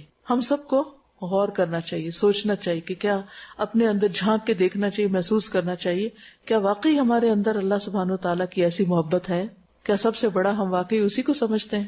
تو اللہ لا الہ الا ہوا, مگر وہی, کوئی الہ نہیں مگر وہی دراصل الہ ہے. کون؟ اللہ. تو یہ جو ہے لا الہ الا اللہ ہم عام طور پر کہتے ہیں نا, اصل میں یہ وہی کلمہ ہے, لیکن یہاں تاکید کے لیے اللہ کا لفظ پہلے آیا ہے کہ اللہ لا الہ الا ہو. تو اس میں سارے الہوں کو نگیٹ کر دیا گیا ہے ایکسپٹ اللہ سبحانہ وتعالی. کیوں؟ اللہ کے سوا کسی اور کی عبادت کیوں نہیں کرنی چاہیے, کوئی اور معبود کیوں نہیں, کیا وجہ ہے؟ اللہ تعالیٰ نے اس آیت الکرسی میں یہی تو بتایا ہے کہ کسی اور کی عبادت کیوں نہیں کرنی چاہیے, صرف اللہ کی کیوں کرنی چاہیے. کیونکہ اللہ تعالیٰ کی جو صفات ہیں, اللہ تعالیٰ کی جو ذات ہے اور اس کی جو صفات ہے, اس جیسی نہ کسی کی ذات ہے نہ کسی کی صفات ہے, نہ اس جیسے کمالات ہیں کسی کے اندر اور نہ اس جیسی خوبیاں, وہ صرف اسی کے اندر ہیں. تو سب سے پہلے کون سی ہے؟ الحی, پھر ہے القیوم. الحی ایور لیونگ, ہمیشہ ہمیشہ زندہ رہنے والا. القیوم پروٹیکٹر, سسٹینر, قائم رکھنے والا. دنیا میں جو کچھ بھی ہے اسی کے دم سے ہے. اگر کسی کے پاس زندگی ہے تو وہ بھی اسی نے دی ہے, اگر کسی کے پاس کوئی طاقت ہے تو اسی نے دی, اگر کسی کے پاس کوئی اختیار ہے تو اسی نے دیا. سب کچھ اسی سے ملتا ہے. تو یہ دو نام جو ہیں اللہ تعالیٰ کے, ان کو اللہ کے ناموں کو کیا بولتے ہیں ہم؟ اسماء حسنہ, الاسماء الحسنہ. تو یہ دراصل مین آپ یہ کہنا چاہیے کہ اللہ تعالیٰ کی مین صفات ہیں. ایک ہوتا ہے نا کہ جنرل کوالٹیز, لیکن یہ بہت ہی بنیادی قسم کی کوالٹیز ہیں کیونکہ یہ اس کے کمال پر دلیل ہے. اللہ کے سوا کوئی ایک ہستی بتائیے کہ جو ہمیشہ زندہ رہے, جو ہمیشہ سے اور ہمیشہ باقی رہے, ہے کوئی؟ کل من علیہا فان ویبقى وجہ ربک ذو الجلال والاکرام. اسی طرح اللہ کے سوا کوئی ہستی ایسی نہیں کہ جو خود زندہ ہو تو بھی کسی بھی طرح دوسروں کو قائم رکھ سکے, دوسروں کے لیے سہارا بن سکے, کیونکہ سب ویک ہیں. آپ جس کا بھی سہارا لیتے ہیں, آپ دیکھیں کہ بچپن میں بچے ماں باپ کا سہارا لیتے ہیں, لیکن بہت دفعہ ایسا ہوتا ہے کہ ماں باپ یہ بیمار پڑ جاتے ہیں یا فوت ہو جاتے ہیں یا کسی وجہ سے چھوڑ دیتے ہیں. ابھی کل ہی مجھے کوئی بتا رہا تھا کہ ینگ کپل, 2 بچے چھوٹے چھوٹے, ایک شاید 2 سال کے اور ایک شاید 3-4 مہینے یا کچھ ایسے, بہت ہی چھوٹے بچے, ماں فوت ہوگی اچانک. اب باپ بالکل ینگ سا لڑکا ہے, وہ ہر ایک کو کہتا ہے یہ بچے لے لو, میں نہیں رکھ سکتا. ظاہر ہے اور شادی کرے گا. اب وہ بالکل معصوم بچے ہیں, ماں فوت ہو چکی ہے. اب وہ فیملی اور جو رحم کھانے والے لوگ ہیں وہ سوچ رہے ہیں کہ کوئی ہے جو ان بچوں کو لے لے. کیا کوئی اتنی آسانی سے اپنے بچے دیتا؟ نہیں دیتا. کوئی ماں اپنے بچے کو دے گی؟ اگر ماں زندہ ہو اس وقت تو اپنا بچہ کسی کو ہاتھ بھی نہ لگانے دے. ماں خود تکلیف اٹھاتی ہے اور بچے کو آرام دیتی ہے. دنیا میں جتنی بھی محبت ہیں ان سب کے اندر جیلسیز آ جاتی ہیں, ان سب کے اندر مقابلے بازی آ جاتی ہے، ان سب کے اندر ڈیلز آ جاتی ہیں. تم نہیں کرتے مجھ سے محبت تو میں بھی نہیں کرتی. لیکن ماں اور بچے کی محبت ایسی ہوتی ہے کہ جس میں کوئی کسی قسم کی ڈیل نہیں ہوتی. صرف واحد رشتہ ایسا ہے پیرنٹس کا جو یہ چاہتا ہے کہ ہمارا بچہ ہم سے زیادہ اچھا بنے. دنیا میں کوئی اور رشتہ ایسا نہیں کہ جو یہ چاہے کہ تم مجھ سے زیادہ اچھے بن جاؤ. عام طور پر آپ دیکھیں کہ جیسے دو دوست ہوتے ہیں یا ہسبینڈ وائف ہوتے ہیں یا بہن بھائی ہوتے ہیں. اب بہن بھائیوں کے آپس میں کتنی بھی بنتی، کتنی بھی دوستی، کیا کوئی بہن بھائی یہ چاہتا ہے کہ میرا بھائی مجھ سے آگے نکل جائے؟ نہیں چاہتے نا. یہ صرف ماں باپ ہوتے ہیں جو ہمیشہ یہ کہتے ہیں کہ ہمارے بچے ہم سے آگے نکل جائے، اور اگر نکل جائے تو خوشی سے بتاتے ہیں ہمارا بچہ ہے، ہمارا بیٹا ہی، یہ میں اس کی ماں ہوں. تو یہ اللہ سبحانہ وتعالیٰ کا ایک بہت بڑا کرم ہے، بہت بڑی نوازش ہے کہ اس نے ہمیں انسانوں کے حوالے نہیں کیا. وہ ایک ماں نہیں 70 ماں سے بڑھ کے پیار کرتا ہے. ماں مر سکتی ہے، اللہ تعالیٰ ہمیشہ زندہ رہتا ہے. مائیں چھوڑ جاتی ہیں، اللہ تعالیٰ اپنے بندے کو نہیں چھوڑتا. الحی القیوم. اس کی زندگی کیسی زندگی ہے؟ کامل. ہمیں جو زندگی ملی ہے یہ کیسی ہے؟ ناقص، تھوڑے عرصے کے لیے، پھر ہم سب کو فوت ہو جانا ہے. وہ ایسی زندگی رکھتا ہے جس میں موت ہے ہی نہیں. حی لا یموت پڑھتے ہیں کبھی آپ؟ حی لا یموت، زندہ ہے جو کبھی بھی نہیں مرے گا. ازلی ہے، ابدی ہے، اول ہے، آخر ہے. تو اس سے کیا پتا چلتا ہے کہ اس کے پاس زندگی کا کمال ہے، یعنی زندگی اپنی کامل شکل میں ہے. تو جس کی زندگی کامل ہو اس کا علم بھی کامل ہوگا، سب سے زیادہ ہوگا. اس کی قدرت بھی کامل ہوگی، اس کی سمع اور بصر بھی کامل ہوگی. اگر ہم سنتے ہیں دیکھتے ہیں تو ہماری سمع و بصر ناقص ہے، تو ہم اللہ کا مقابلہ نہیں کر سکتے. کوئی اور ہستی نہیں کر سکتی، کیونکہ جتنے بھی دیکھنے والے ہیں وہ کیسے دیکھتے ہیں؟ تھوڑی دیر دیکھتے ہیں، پھر نظر کمزور رہتی، پھر اینک لگاتے، پھر اینک بھی کام کرنا چھوڑ دیتی. لیکن اللہ سبحانہ وتعالیٰ وہ تو لمحے بھر کے لیے ان کو اونگ بھی نہیں آتی کہ وہ آنکھ بند کرے، وہ دیکھنے سے غافل ہو. اسی طرح سننے سے، کیونکہ جب ہم سونے لگتے تو ہمارے کان بند ہو جاتے، چاہے شور ہوتا رہے ہمیں نہیں سنتا پھر. تو اس لیے اللہ سبحانہ وتعالیٰ زندہ ہے، قائم رہنے والا ہے، قائم رکھنے والا ہے. تو ہمیں کیا کرنا چاہیے؟ اسی کی عبادت کرنی چاہیے، اسی پر بھروسہ رکھنا چاہیے. پھر آپ دیکھیے کہ اللہ سبحانہ وتعالیٰ کے جتنی بھی صفات ہیں یا جتنے بھی اللہ کے نام ہیں، اللہ کے نام جو ہیں وہ دراصل اللہ تعالیٰ کی صفات ہیں. اس کے برعکس ہم مخلوق کے جو نام ہوتے ہیں وہ ہماری صفات نہیں ہوتی. مثلاً اگر میرا نام فرحت ہے تو ضروری نہیں کہ میں ہر وقت خوش ہی رہوں، یا مجھے دیکھ کر لوگوں کو خوشی ہو ہمیشہ. انہیں غصہ بھی آ سکتا ہے، وہ جیلس بھی ہو سکتے، کچھ بھی ہو سکتا ہے. لیکن اللہ سبحانہ وتعالیٰ کے جو نام ہیں وہ اس کی صفات ہیں، وہ ایسے ہی نہیں نام رکھ دیے گئے. باقی تمام چیزوں کے نام کس طرح رکھتے ہیں ہم؟ کیسے رکھتے ہیں نام؟ جو نام اچھا لگتا ہے، کول لگتا ہے، کوئی نیا لگتا ہے، انوکھا لگتا ہے. بہت سے لوگ تو یہ زحمت ہی نہیں کرتے کہ میننگ بھی جانے، پھر جب رکھ بیٹھتے ہیں پھر کوئی کہتے ہیں یہ کیا نام رکھا، اس کا تو مطلب ہی ٹھیک ہے، پھر نام چینج کرتے رہتے. لیکن اللہ سبحانہ وتعالیٰ کے نام ایسے نہیں ہیں. اس کے سارے نام صفاتی ہیں اور ان ناموں سے اس کی پہچان ہوتی ہے. وہ اس کی کسی نہ کسی خاص صفت، اس کے کمال، اس کی معرفت، اس کے بارے میں ہم کو بتاتے ہیں. اب آپ دیکھیے کہ جب بھی آپ اللہ کا کوئی نام پڑھیں تو دو چیزیں ذہن میں رکھیں. ایک یہ ہے کہ اس کے بارے میں نالج ہو ہمیں کہ اس کا مطلب کیا ہے. الحی کا کیا مطلب ہے؟ جیسے میں نے بھی آپ کو بتایا کہ زندگی اور کامل زندگی اور جس میں کوئی موت ہے ہی نہیں. ٹھیک ہے نا؟ تو یہ تو ہمیں پتہ چل گیا. تو اس کے بعد پھر جب ہم جان لیں کہ اللہ تعالیٰ ایسے ہیں تو دوسری چیز ہے کہ پھر ہمیں کیا کرنا چاہیے، ہمارا کیا معاملہ ہونا چاہیے، ہمارا سلوک کیا ہونا چاہیے، اس کے مطابق ہمارے طرز عمل میں کیا تبدیلی آنی چاہیے. جب ہم یہ جان لیں کہ اللہ ان اللہ حی لا یموت، اور اللہ کے سوا سب مرنے والے اور کوئی بھی باقی نہیں رہے گا. Nobody will remain on this earth. Even after 50 years, 100 years, all of us will be gone away. کوئی بھی باقی نہیں رہے گا. تو پھر ہمیں کیا کرنا چاہیے، ہمارا کیا معاملہ ہونا چاہیے؟ اس زندگی کو صحیح طور پر استعمال کرنا چاہیے اور اپنے آپ کو اللہ کے حوالے کرنا چاہیے. مثلا اللہ تعالیٰ اہل جنت کو کیسی زندگی دیں گے جو کبھی ختم نہیں ہوگی. تو اللہ سے وہ زندگی مانگنی چاہیے ہم کو. وہ آتا نا ایک حدیث میں کہ جنت ایسی جگہ ہے کہ جہاں تم کبھی بیمار نہیں ہو، تمہیں کبھی موت نہیں آئے گی، کیونکہ موت کو ذبح کر دیا جائے گا. نبی صلی اللہ علیہ وسلم جب رات کو سونے کے لیے آتے تو ایک دعا پڑھتے تھے، اللہم لک اسلمت وبک آمنت وعلیک توکلت وإلیک انبت وبک خاصمت اللہم انی اعوذ بعزتک لا الہ الا انت ان تضلنی انت الحی الذی لا یموت والجن والانس یموتون. کبھی یہ دعا پڑھی ہے، مانگی ہے، سنی ہے؟ اللہم لک اسلمت، اللہ میں تیرے ہی لیے اسلام لایا، کوئی اور نیت نہیں.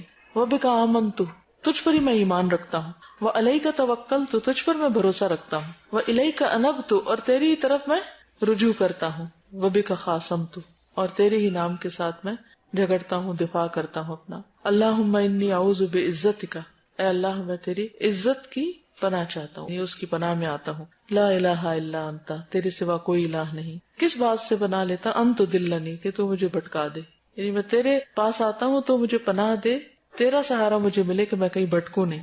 انت الحی، تو زندہ ہے، الذی لا یموت، جو کبھی نہیں مرے گا، والجن والانس یموتون، اور جن و انس سارے کے سارے مر جائیں گے۔ مسلم میں یہ حدیث آئی ہے، ٹھیک ہے۔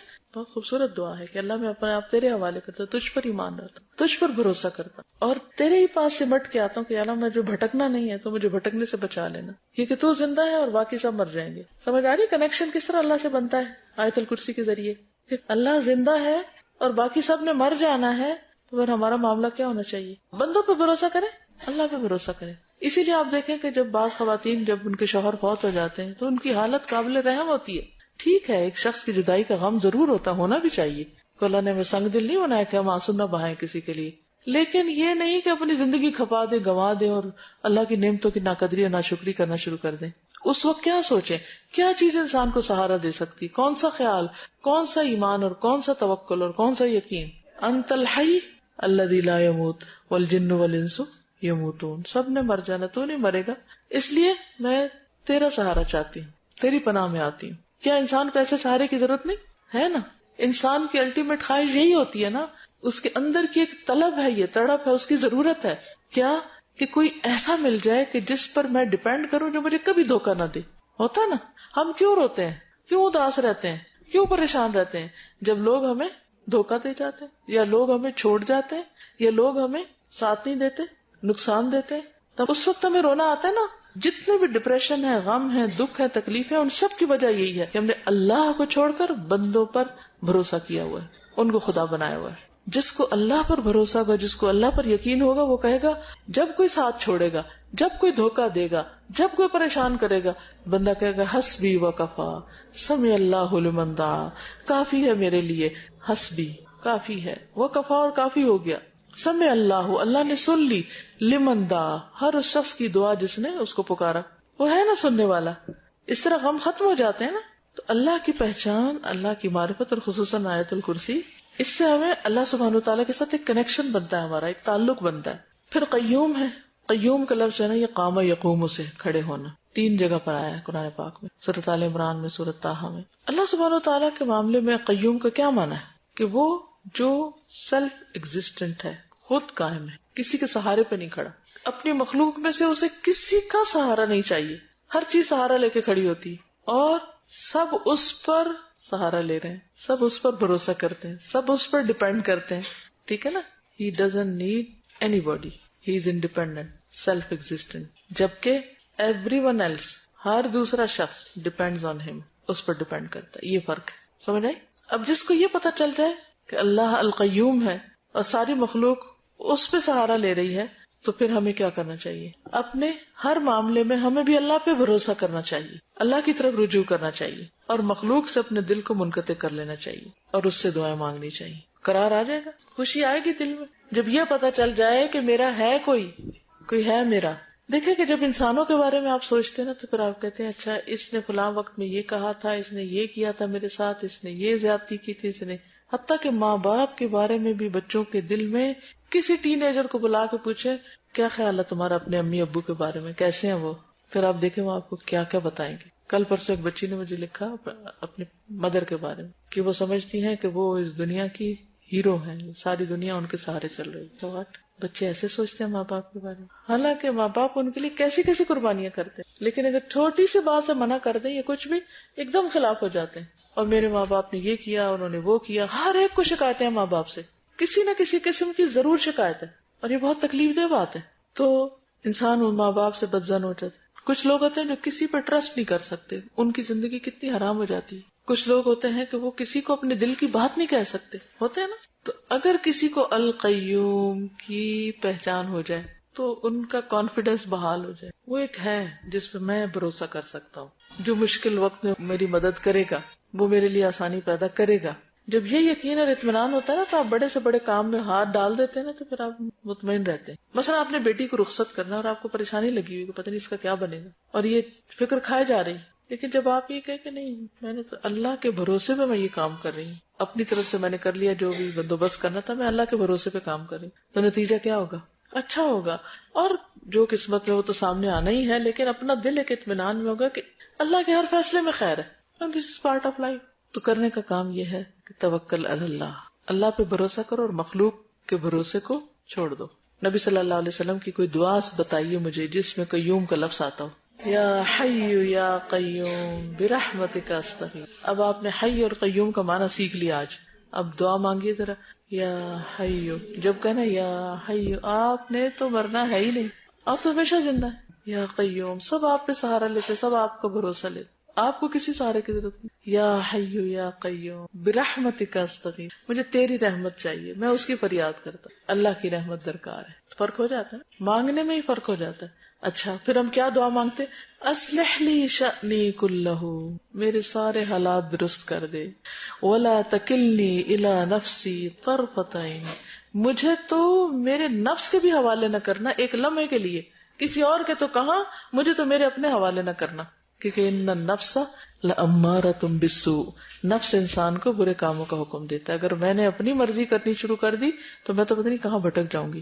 یعنی do not leave me to myself, total reliance upon Allah سبحانہ و تعالیٰ. اس سے کتنا فرق پڑ جاتا ہے طرز زندگی میں، کتنی آسانیاں ہو جاتی ہیں. پھر ہم دنیا میں جو کام کرتے ہیں پھر آٹومیٹکلی ہمارے اندر اطاعت اور فرما برداری آتی ہے. ناٹ ریئلی، لیکن نفس پر شیطان آ کے تو وہاں ٹریگر کرتا ہے. اصل ویک پوائنٹ ہے نا وہ جگہ، وہ ہمارا ویک پوائنٹ ہے جہاں سے وہ پھر ہمارے اندر انٹر ہو جاتا ہے. دیکھیں یہ ہماری اندر کی جو کیفیات ہیں ان کے مختلف حصے ہیں. ایک میں خواہشات ہوتی ہیں جہاں سے شیطان آتا ہے، ایک وہ ہے کہ جو انسان کے لیے ایک رکاوٹ بنتا ہے، اس کو روکتا ہے یہ کرو یہ نہ کرو، جس کو ہم عقل کہتے ہیں. پھر خواہشات کہاں ہوتی ہیں؟ دل میں ہوتی ہیں. عقل کے لیے عام طور پہ ہم دماغ کا لفظ استعمال کرتے ہیں. تو جب انسان اللہ کے اوپر بھروسہ کرتا ہے، اللہ کی طرف جاتا ہے، اس پہ ریلائنس کرتا ہے اور اس کے دامن پکڑتا ہے، تو پھر وہ اسٹرانگ ہوتا ہے اور اپنی خواہشات اور اپنے نیگیٹیوٹی اور ان سب چیزوں سے بچتا ہے. تو اس کو نفس مطمئنہ حاصل ہو جاتا ہے. وہ جب حاصل ہوتا ہے تو وہ انسان کو اور مضبوط کرتا ہے اللہ کی اطاعت کرنے، کیونکہ وہ مزہ چکھ لیتا ہے نا انسان، پھر انسان چاہتا ہے کہ میں اور کروں. جیسے آپ دیکھیں نا ہمارے ایموشنز ہوتے ہیں اور فیلنگز ہوتی ہیں. فیلنگ کہاں سے آتی ہے اور ایموشن کہاں سے آتے ہیں؟ دو لفظ الگ الگ ہے نا. اسی طرح نفس اور روح اور خواہشات اور یہ ساری. تو ہمیں کرنا کیا، ہمارا معاملہ کیا ہونا چاہیے الحی القیوم کے ساتھ، کہ ہم اس کی کمپلیٹ اطاعت کریں، اسی کے قانون کو مانے، اسی کے احکام کو مانے. اور انسان جب کوئی بھی اس کو اچیومنٹ حاصل ہو تو اس کو اپنا کارنامہ نہ بتائے، وہ کہے کہ یہ اللہ کی طرف سے ایک نعمت ہے میرے لیے، اللہ نے مجھے اس کی توفیق دی. اور اس کا ایک اور فائدہ یہ کہ جب انسان کو کوئی تکلیف پہنچے تو اس وقت وہ اللہ کے فیصلے کو دل سے قبول کر لے. اس سے وہ مصیبتوں کے وقت پرسکون رہ سکتا ہے. خلاصہ یہ ہے کہ ساری مخلوق اللہ کی بندگی کر رہی، ہم سب اس کے بندے ہیں. ہر چیز کا مالک اللہ ہے، ہمارا مالک بھی وہی ہے. اللہ تعالیٰ ہر چیز کو لک آفٹر کر رہا ہے، ان کو سسٹین کر رہا ہے، مینٹین کر رہا ہے، ہمیں بھی وہی کر رہا ہے. سب اس کے محتاج ہیں، وہ کسی کا محتاج نہیں. ہمارے لیے لازم ہے کہ اس کی عبادت کریں اور اس کے ساتھ کسی اور کو شریک نہ کریں. آج کے لیے میرے خیال اتنا ہی کافی ہے. نیکسٹ ویک ہم لا تأخذہ سنۃ ولا نوم کر لیں. اب کوئی سوال ہو آپ کو تو کر لیجیے، ورنہ میں اجازت. انہوں نے کامنٹ کیا تھا کہ ہمیں پوری طرح یقین نہیں ہوتا اللہ کی باتوں پہ. ایک تو آپ نے کلاس میں سیکھ لیا، اب آپ گھر جائیں گے تو بچوں سے بات کریں گے، ہسبینڈ سے کریں گے، دوست کے ساتھ فون پہ کریں گے، ایک دوسرے سے ڈسکس کریں گے. اس سے پھر وہ جو تازہ ہوتا رہتا ہے وہ سب کچھ، تو انسان جو ہے وہ چلتا رہتا ہے. اس کے لیے پھر اچھے دوستوں کا ہونا ضروری ہے کہ جو آپ کو ایمان کی بات بتائے، نہ کہ اس سے دور کریں. پریشانی آتی نہیں جب سوچے تو پھر کیا ہو جائے گا. اگر ایسا نہ ہوا تو پلان بی کو کر لیں، اسی میں بھلائی ہوگی. آپ نے ساری محنت کی، کوشش کی، پھر بھی نہیں ہوا تو اس کا مطلب ہے کہ اللہ تعالیٰ ابھی آپ سے کچھ اور چاہتا ہے. کوئی بات نہیں، اس سے بہتر کوئی چیز ہوگی جو مجھے نہیں پتا. تو اس لیے ما اصابک لم یکن لیخطئک وما اخطأک لم یکن لیصیبک، جو تمہیں ملا نہیں وہ تمہارے لیے تھا ہی نہیں، اور جو تم مل گیا تمہیں وہ کسی اور کے لیے نہیں تھا، وہ تمہیں ہی ملنا تھا. یہی تو ہماری نامرادی ہے کہ ہم وہ نہیں کرتے جو ہمیں کرنا چاہیے تھا. اللہ نے تو وہ کر دیا جو اس کو کرنا تھا. تو پھر خسارے میں کون ہے؟ جو نہ وہ کرے جو وہ چاہتا ہے اس سے. اور ہم کیوں نہیں کرتے؟ پھر وہی بات ہے، ہم نفس کے بندے ہیں، اللہ کے بندے بن جائیں تو شوق سے کریں. ایمان جہاں مضبوط ہوتا ہے وہ شک نہیں رہتا دین کے معاملے میں، اللہ کے معاملے میں. اس کو اپنا ٹارگٹ بنا لے کہ میں نے شک سے باہر آنا ہے. اب ہم اللہ سبحانہ وتعالیٰ کے ناموں کے بارے میں دیکھتے ہیں کہ جو اس آیت کے اندر آئے ہیں. سب سے پہلا نام کون سا ہے؟ اللہ. اور اللہ تعالیٰ کا ذاتی نام ہے. گڈ. اور سب سے مشہور بھی، greatest name and most famous. Quran مجید میں بہت زیادہ ریپیٹڈلی آیا ہے. اللہ کا لفظ کس سے مل کر بنا ہے؟ یہ اس کا اصل کیا ہے؟ اس کی اوریجن کیا ہے؟ الہ، الہ، خاص الہ، خاص معبود. دنیا میں لوگوں نے اپنے بہت سے معبود بنائے ہوئے، لیکن اصل معبود اللہ ہے. الہ، خاص الہ ہے، اور وہی عبادت کے لائق ہے. الہ وہ ہوتا ہے جس سے سب سے زیادہ محبت کی جائے اور بہت زیادہ اس کی تعظیم کی جائے، ریسپیکٹ کی جائے، ریگارڈ کیا جائے اس کا. جیسے بتوں سے لوگ محبت بھی کرتے ہیں اور بہت ان کا ریگارڈ بھی کرتے ہیں، عزت بھی کرتے ہیں. ٹھیک ہے، تو اللہ لا الہ الا ہو، کہ اور تو کوئی الہ ہے ہی نہیں. اگر ہے تو بس صرف اللہ ہی ہے. الحی، القیوم. الحی کیا معنی ہے؟ الحی کا زندہ ہے، ایور لیونگ، ہمیشہ سے زندہ ہے، ہمیشہ زندہ رہے گا. کل من علیہا فان ویبقى وجہ ربک ذو الجلال والاکرام. ہر چیز فنا ہونے والی ہے، ایک چیز جس کو فنا نہیں اور جس پر کبھی بھی موت نہیں آئے گی وہ اللہ رب العزت کی ذات ہے، الحی. اور الحی کا لفظ جو ہے حیات سے ہے، لائف سے. لائف اللہ کے سوا اور چیزوں کو بھی ملی ہے. مثلا انسان کو لائف ملی ہے، یا جانوروں کے اندر بھی لائف ہے، پلانٹس میں لائف ہے. فرق کس چیز کا ہے؟ اگر ہم کہتے ہیں اللہ زندہ ہے تو کہیں گے فلاں بھی زندہ ہے، تو کیا یہ شرک نہیں ہو گیا؟ اس کو بھی آپ نے زندہ کہہ دیا، وہ بھی زندہ ہے، یہ بھی زندہ ہے. تو صفت تو اصل تو اللہ کی صفت ہے. بندے کو یا کسی اور کو یہ صفت کہاں سے مل گئی؟ اس کی ذاتی ہے یہ صفت، ہمیں اس نے دی ہے. لیکن پھر بھی اگر دی ہے تو بیچ میں شریک نہیں ہو گئے کوئی اور چیزیں جن کو مل گئی یہ صفت؟ یعنی اللہ کی صفت بھی ہے اور کچھ اور مخلوق کی بھی ہے. تو ہم تو کہتے ہیں کہ ہم اللہ کی صفات میں بھی کسی کو شریک نہ کریں. تو اگر ہم کسی اور کو کہیں گے کہ اس کو وہ بھی زندہ ہے تو یہ تو شرک نہ ہو گیا؟ آپ کو میرا سوال سمجھ آ رہا ہے؟ ازلی ابدی دو لفظ لکھیں. حی، ازلی، ابدی. ہمیشہ سے ہے، ہمیشہ زندہ رہے گا. ہمیشہ سے زندہ، ہمیشہ زندہ رہے گا.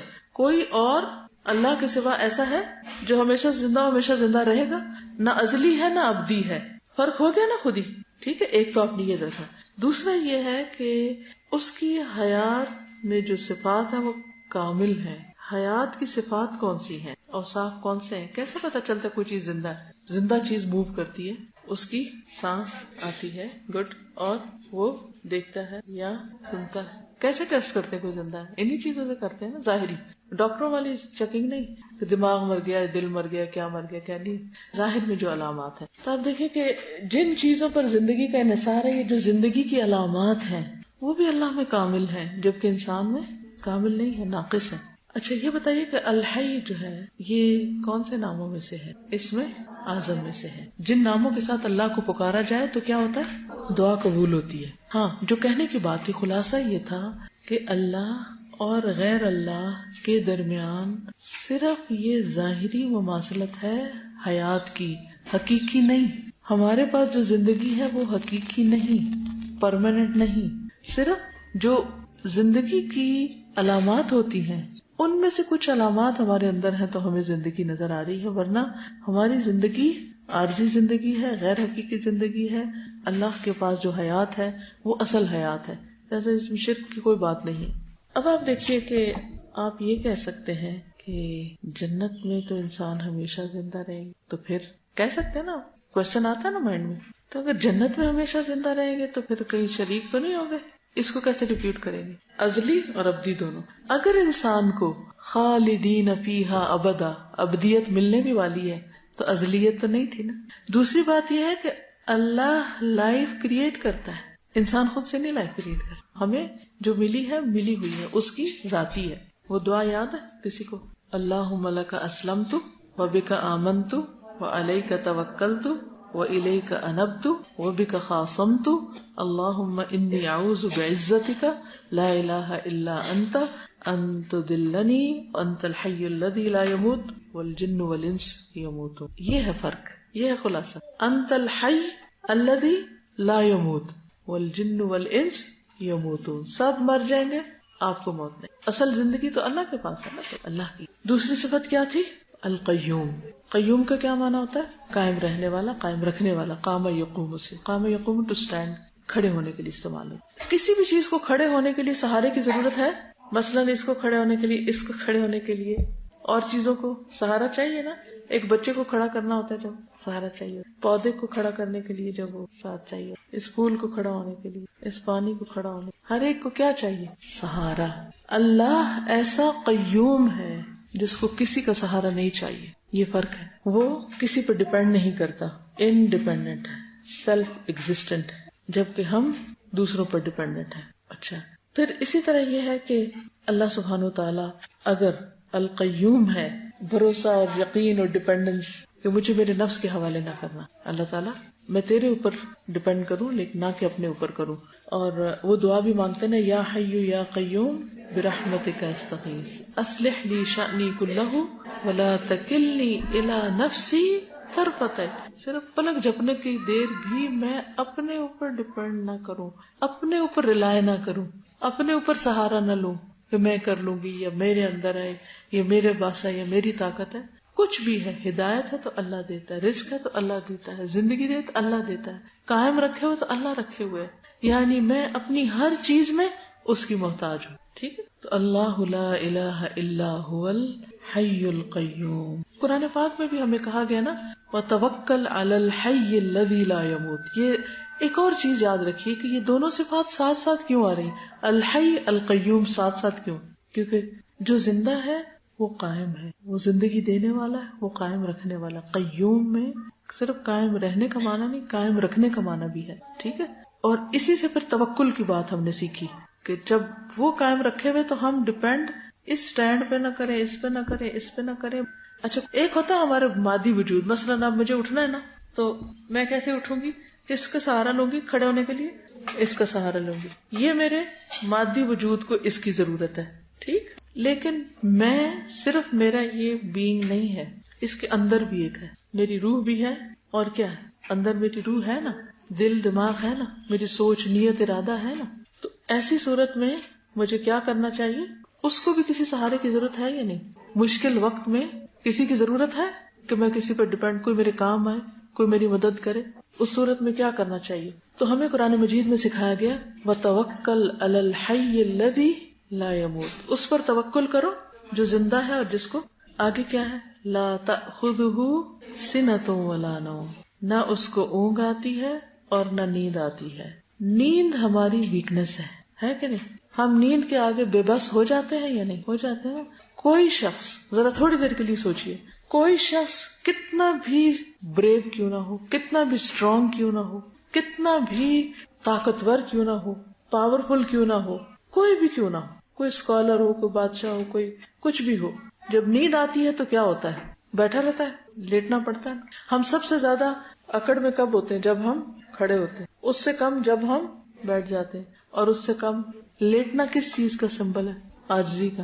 جو لوگ سجدہ نہیں بھی کرتے نا، وہ بھی ان کو لیٹنا پڑتا ہے. جب کشتی میں پہلوان پچھاڑتا ہے تو کیا کرتا ہے؟ لٹا دیتا ہے نا. تو گویا نیند ہمارے لیے کیا ہے؟ پہلوان ہے جو ہم کو ہر روز ہرا دیتی ہے. ہر روز ہماری حقیقت ہمیں یاد دلاتی ہے کہ ہم بہت کمزور انسان ہیں. اور کچھ لوگ تو اگر وہ 8, 9, 10 گھنٹے نہ سوئے تو کام ہی نہیں کر سکتے. یہ اور بھی زیادہ ویکنس ہے. یعنی کچھ آپ نے دیکھا ہوگا جو جتنے اسٹرانگ ہوتے ہیں یا مینٹلی اسٹرانگ ہوتے ہیں تو ان لوگ وہ اتنے کم سوتے ہیں. تھوڑا سا بھی سو کے ان کی وہ بہت کام کر لیتے ہیں. آپ کسی ایسے شخص کو جانتے ہیں کہ 2 گھنٹے سوتا ہو بس 1 یا 2 گھنٹے سوتا ہو؟ ڈاکٹر ذاکر نائک تھوڑا سا بھی سوتے ہیں ان کو کافی ہو جاتی ہے. وہ نہیں. دنیا میں اور لوگ بھی ہیں کہ جو کم سوتے ہیں اور وہ اتنا سونا بھی. ہم اس دفعہ جب عمرے پر تھے نا تو وہ الحمدللہ ہر روز تراویح ایک ہی جگہ پر ہوتی تھی ہماری. تو وہ تراویح کے آس پاس کچھ نہ کچھ باتیں بھی ہوتی تھی. خیر ان کی تھوڑی بیچ میں طبیعت خراب ہوئی تو ڈاکٹر نے کہا کہ آپ اتنا آرام کیا کریں، اس وقت کھانا کھایا کریں. تو وہ کہتے ہیں کہ مجھے موت سے نہیں ڈراؤ، اگر میں مر بھی گیا تو مجھے اس بات کی فکر نہیں، کیونکہ میں نے عام شخص اپنی زندگی کے اتنے گھنٹے استعمال کرتا روزانہ، تو اگر میں عام لوگوں کی نسبت 6 گھنٹے یا 4 گھنٹے بھی روز زیادہ استعمال کرتا ہوں تو آلریڈی میری لائف دوسروں کے مقابلے میں زیادہ ہے. اگر کسی نے 40 سال کام کیا ہے تو میں نے اس کے مقابلے میں 50 آلریڈی کر لیا ہے، کیونکہ میں اتنے گھنٹے کم سوتا ہوں. اصل میں ہماری زندگی کیا ہے؟ جب ہم جاگ کے کچھ کر رہے ہوتے ہیں، اور جب ہم کچھ کر نہیں رہے تو سو رہے ہوتے ہیں، تو وہ تو مرے ہوئے ہوتے ہیں. وہ تو موت کے برابر ہے نا. نیند کیا ہے؟ موت کی بہن.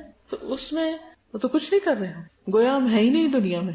تو جتنا زیادہ کوئی اپنے نفس کے ہاتھوں ویک ہوتا ہے، کمزور ہوتا ہے، جس کی زندگی میں کوئی مقصد نہیں ہوتا، اس کو سونے کے سوا کوئی کام نہیں ہوتا، اور وہ اسی پہ ہی ناراض رہتا ہے، مجھے سونے نہیں دیا گیا، میری نیند نہیں پوری ہوئی. وہ اس کے سر پہ سوار رہتی ہے بات.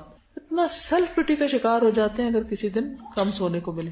بھوکے رہ لیں گے، کھانا نہ ملے کوئی بات نہیں. اگر نیند آ رہی ہے، مثلا اگر 2 چیزوں میں ایک میں چوائس کرنی پڑے، سونے اور کھانے میں، اگر نیند آ رہی ہے اور کھانا بھی رکھا ہوا، تو بعض اوقات آپ نے دیکھو کہ مزیدار بھی کھانا پڑا ہو نا، تو ہم کہتے ہیں بس ہمیں سونے دو. ایون بعض اوقات شدید پیاس بھی لگی ہوتی ہے، لیکن اگر نیند آ رہی ہے تو ہم کہتے ہیں چھوڑو پانی، اگر پانی پیے تو آنکھ کھل جائے گی، اس لیے سو جاتے ہیں، اٹھ کے پانی پی لیں گے. یعنی انسان اتنا کمزور ہے، اتنا بے باسا نیند کے آگے. اب اس کمزوری اپنی کو دیکھیے، اور اللہ سبحانہ و تعالیٰ کی ذات کو کہ وہ کبھی سویا ہے ہی نہیں. صرف ایک ہی ہستی جو کبھی نہیں سوئی کیا، اس کو اونگ بھی نہیں آتی. کیونکہ اگر ہم کبھی تھوڑا سوئے نا تو پھر سارا دن کیا کرتے رہتے ہیں، ادھر سوئے ادھر سوئے ادھر سوئے، نہ پتہ چلتا لوگوں میں بیٹھے، نہ پتہ چلتا کسی نماز پڑھ رہے ہیں. حتیٰ کہ ہم نماز میں بھی سو جاتے ہیں. کبھی سوئے آپ نماز میں؟ کلاس میں تو خیر وہ تو بہت ہی اچھی سونے کی جگہ ہے، میٹھی میٹھی لوریاں مل رہی ہوتی ہیں، تو سونا ہی سونا ہے. تو انسان کی بہت سی ویکنیس ہے، لیکن اس میں سب سے بڑی ویکنیس اس کی نیند ہے. بھوکا بھی انسان زندہ رہ لیتا ہے، لیکن اگر اس کو مسلسل کچھ عرصہ جگایا جائے تو مر جائے، برداشت ہی نہیں کر سکتا. یعنی کوئی نسخہ ہے ہی نہیں کہ آپ اپنے آپ کو، مثلا مہاتما بدھ اور لوگوں نے کئی دن فاقے بھی کیے پھر بھی زندہ بچے رہے، لیکن سونے سے وہ بھی نہیں، کچھ کہیں نہیں. آپ کو پوری تاریخ میں یہ نہیں ملے گا کہ فلاں بندہ تھا ولی اللہ، وہ کبھی سویا ہی نہیں تھا. نو وے. یہی سے فرق ہو جاتا خالق اور مخلوق میں. ہاں، نیند تو سولی پر بھی آ جاتی، سلیب پہ بھی آ جاتی، لیکن اللہ سبحانہ وتعالی کبھی نہیں سوتے، سوئے ہی نہیں، کبھی غافل ہوئے ہی نہیں. جب قرآن پاک میں آتا ہے نا وَمَا اللَّهُ بِغَافِلٍ عَمَّا تَعْمَلُونَ، کیا مطلب اس کا؟ اللہ غافل ہی نہیں ان کاموں سے جو تم کرتے ہو. مطلب یہ ہے کہ وہ کسی وقت بھی نہ سوتا ہے، نہ نیند آتی، نہ اونگ آتی ہے کہ وہ بھول جائے اور اس کو پتہ ہی نہ چلے کہ بندے کیا کر گئے. کیونکہ اگر وہ سو جائے یا اس کو اونگ آ جائے تو پھر کیا ہوگا؟ بعض اوقات ایسا ہوتا ہے نا، آپ جیسے آپ میں سے کچھ مدرز ہوں گی، کبھی آپ کی طبیعت خراب ہو، کبھی بخار ہو، یا کبھی آپ آکورڈ ٹائم پہ سو جائیں تو بچے کیا کرتے ہیں؟ گھر کا نظام کتنا خراب ہوتا ہے اگر آپ دیر سے اٹھیں، یا آپ دن میں زیادہ سو جائیں، یا آپ رات جلدی بھی سو جائیں. تو سب سے آخر میں سونا پڑتا ہے کہ سب سو جائیں پھر ہم سوئیں گے، کیونکہ ہر طرف نظر رکھنی ہوتی. تو اللہ سبحانہ وتعالیٰ تو سارے بندوں کے اعمال دیکھ رہا ہے اور کبھی بھی غافل نہیں ہوا ان سے. اس لیے اس میں اور بندوں میں، مخلوق میں بہت بڑا فرق ہے. آج کے لیے اتنا ہی کافی ہے. لا تاخذہ سنۃ ولا نوم. کوئی کوشچن ہے تو آپ کر لیجیے. جی، وہ جس دن عرفہ ہے اسی دن، جس دن حاجی حج کر رہے ہیں، جو 9 ذی الحج کا روزہ نا، جس کا وہ 2 سال کا ثواب کا ہے، وہ اس کے ساتھ ہی رکھے. لیکن اگر ہم اپنا بھی رکھ لیں، وہ بھی رکھ لیں، تو نور علی نور. اور السلام علیکم. میں ایک آرٹیکل پڑھی تھی 1 سال پہلے، اس میں تھا کہ لوگ تھے، ان کو ٹارچر کیا ہوا تھا، مسلمز تھے وہ، اور ان کو صرف 1 ویک جو تھے وہ سونے نہیں دے رہے تھے. اس وجہ سے ان کے جو برین کے سیلز تھے وہ ڈیڈ ہو گئے تھے، اور وہ 1 ویک کے اندر ینگسٹرز تھے اور وہ سب فوت ہو گئے. تو میں یہ سوچ کے حیران ہو رہی تھی کہ اللہ تعالیٰ تو کوئی سوئی نہیں. کبھی نماز نہ پڑھنے کو دل چاہے نا فجر کی اٹھ کے، تو سوچیں کہ جہنم میں کیسے سو سکیں گے، اب کیوں نہیں اٹھ رہے؟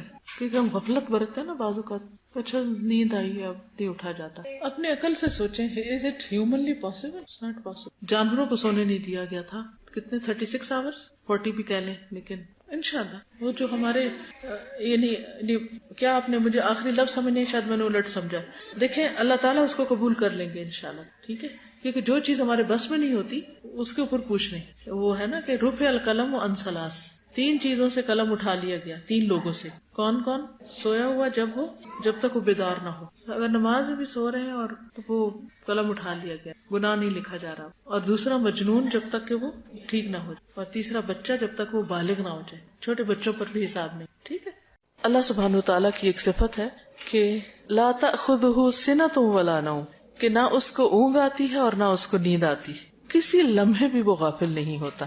اگر ہم دن کے وقت کوئی کام کرتے ہیں تو ہمارے اعمال شام کے وقت اللہ تعالیٰ کے پاس پہنچ جاتے ہیں، اور اسی طرح رات کے اعمال صبح کے وقت. دن کے کام رات کے وقت اور رات کے کام صبح کے وقت اللہ کے پاس پہنچ جاتے ہیں، اور وہ ہر دم ہمارے اعمال کو دیکھ رہا ہوتا ہے. رات اور دن کے علاوہ آپ دیکھیے کہ جب ہمارے ہاں رات ہوتی ہے تو دنیا کے کسی اور حصے میں دن ہوتا ہے. یہاں دن کے 12 بجے، وہاں رات کے 12 بجے، وہاں رات کا 1 بجے، اور یہاں دن کا 1 ہے. تو اگر اللہ سبحانہ وتعالیٰ ہماری طرح رات کو سو جائیں تو وہ لوگ تو پھر موج کریں، جو چاہیں کریں، ان کو دیکھنے والا کوئی ہو ہی نہ. تو اللہ تعالیٰ ان کو بھی دیکھتا ہے، سب کو دیکھتا ہے اور سوتا نہیں. لہو ما فی السماوات و ما فی الارض، اسی کے لیے ہے جو کچھ آسمانوں میں ہے اور جو زمین میں ہے. ہیون اور ارتھ میں جو کچھ ہے سب اس کی ملکیت ہے، وہ مالک ہے، وہی مالک. یہ بھی کہا جا سکتا ہے کہ اللہ ہر چیز کا مالک ہے، لیکن یہ کہا کہ لہو، سب سے پہلے لہو، اسی کا ہے. اور اس لہو کی وجہ سے کلام میں حصر پیدا ہو گیا. اگر آپ عربی گرامر تھوڑی سی جانتے ہو تو حصر کا مطلب ہے کہ حصار کر لیا، یعنی کہ کوئی چیز اس آسمان اور زمین میں ایسی ہے نہیں جو اس کی ملکیت نہ ہو. ہر چیز ہی اس کی ملکیت میں، ہر چیز کا مالک وہی ہے. کوئی بھی کریشن جو زمین میں ہے، اب گنیے اس کو، جانیے اس کو، دیکھیے اس کو، کون کون سی.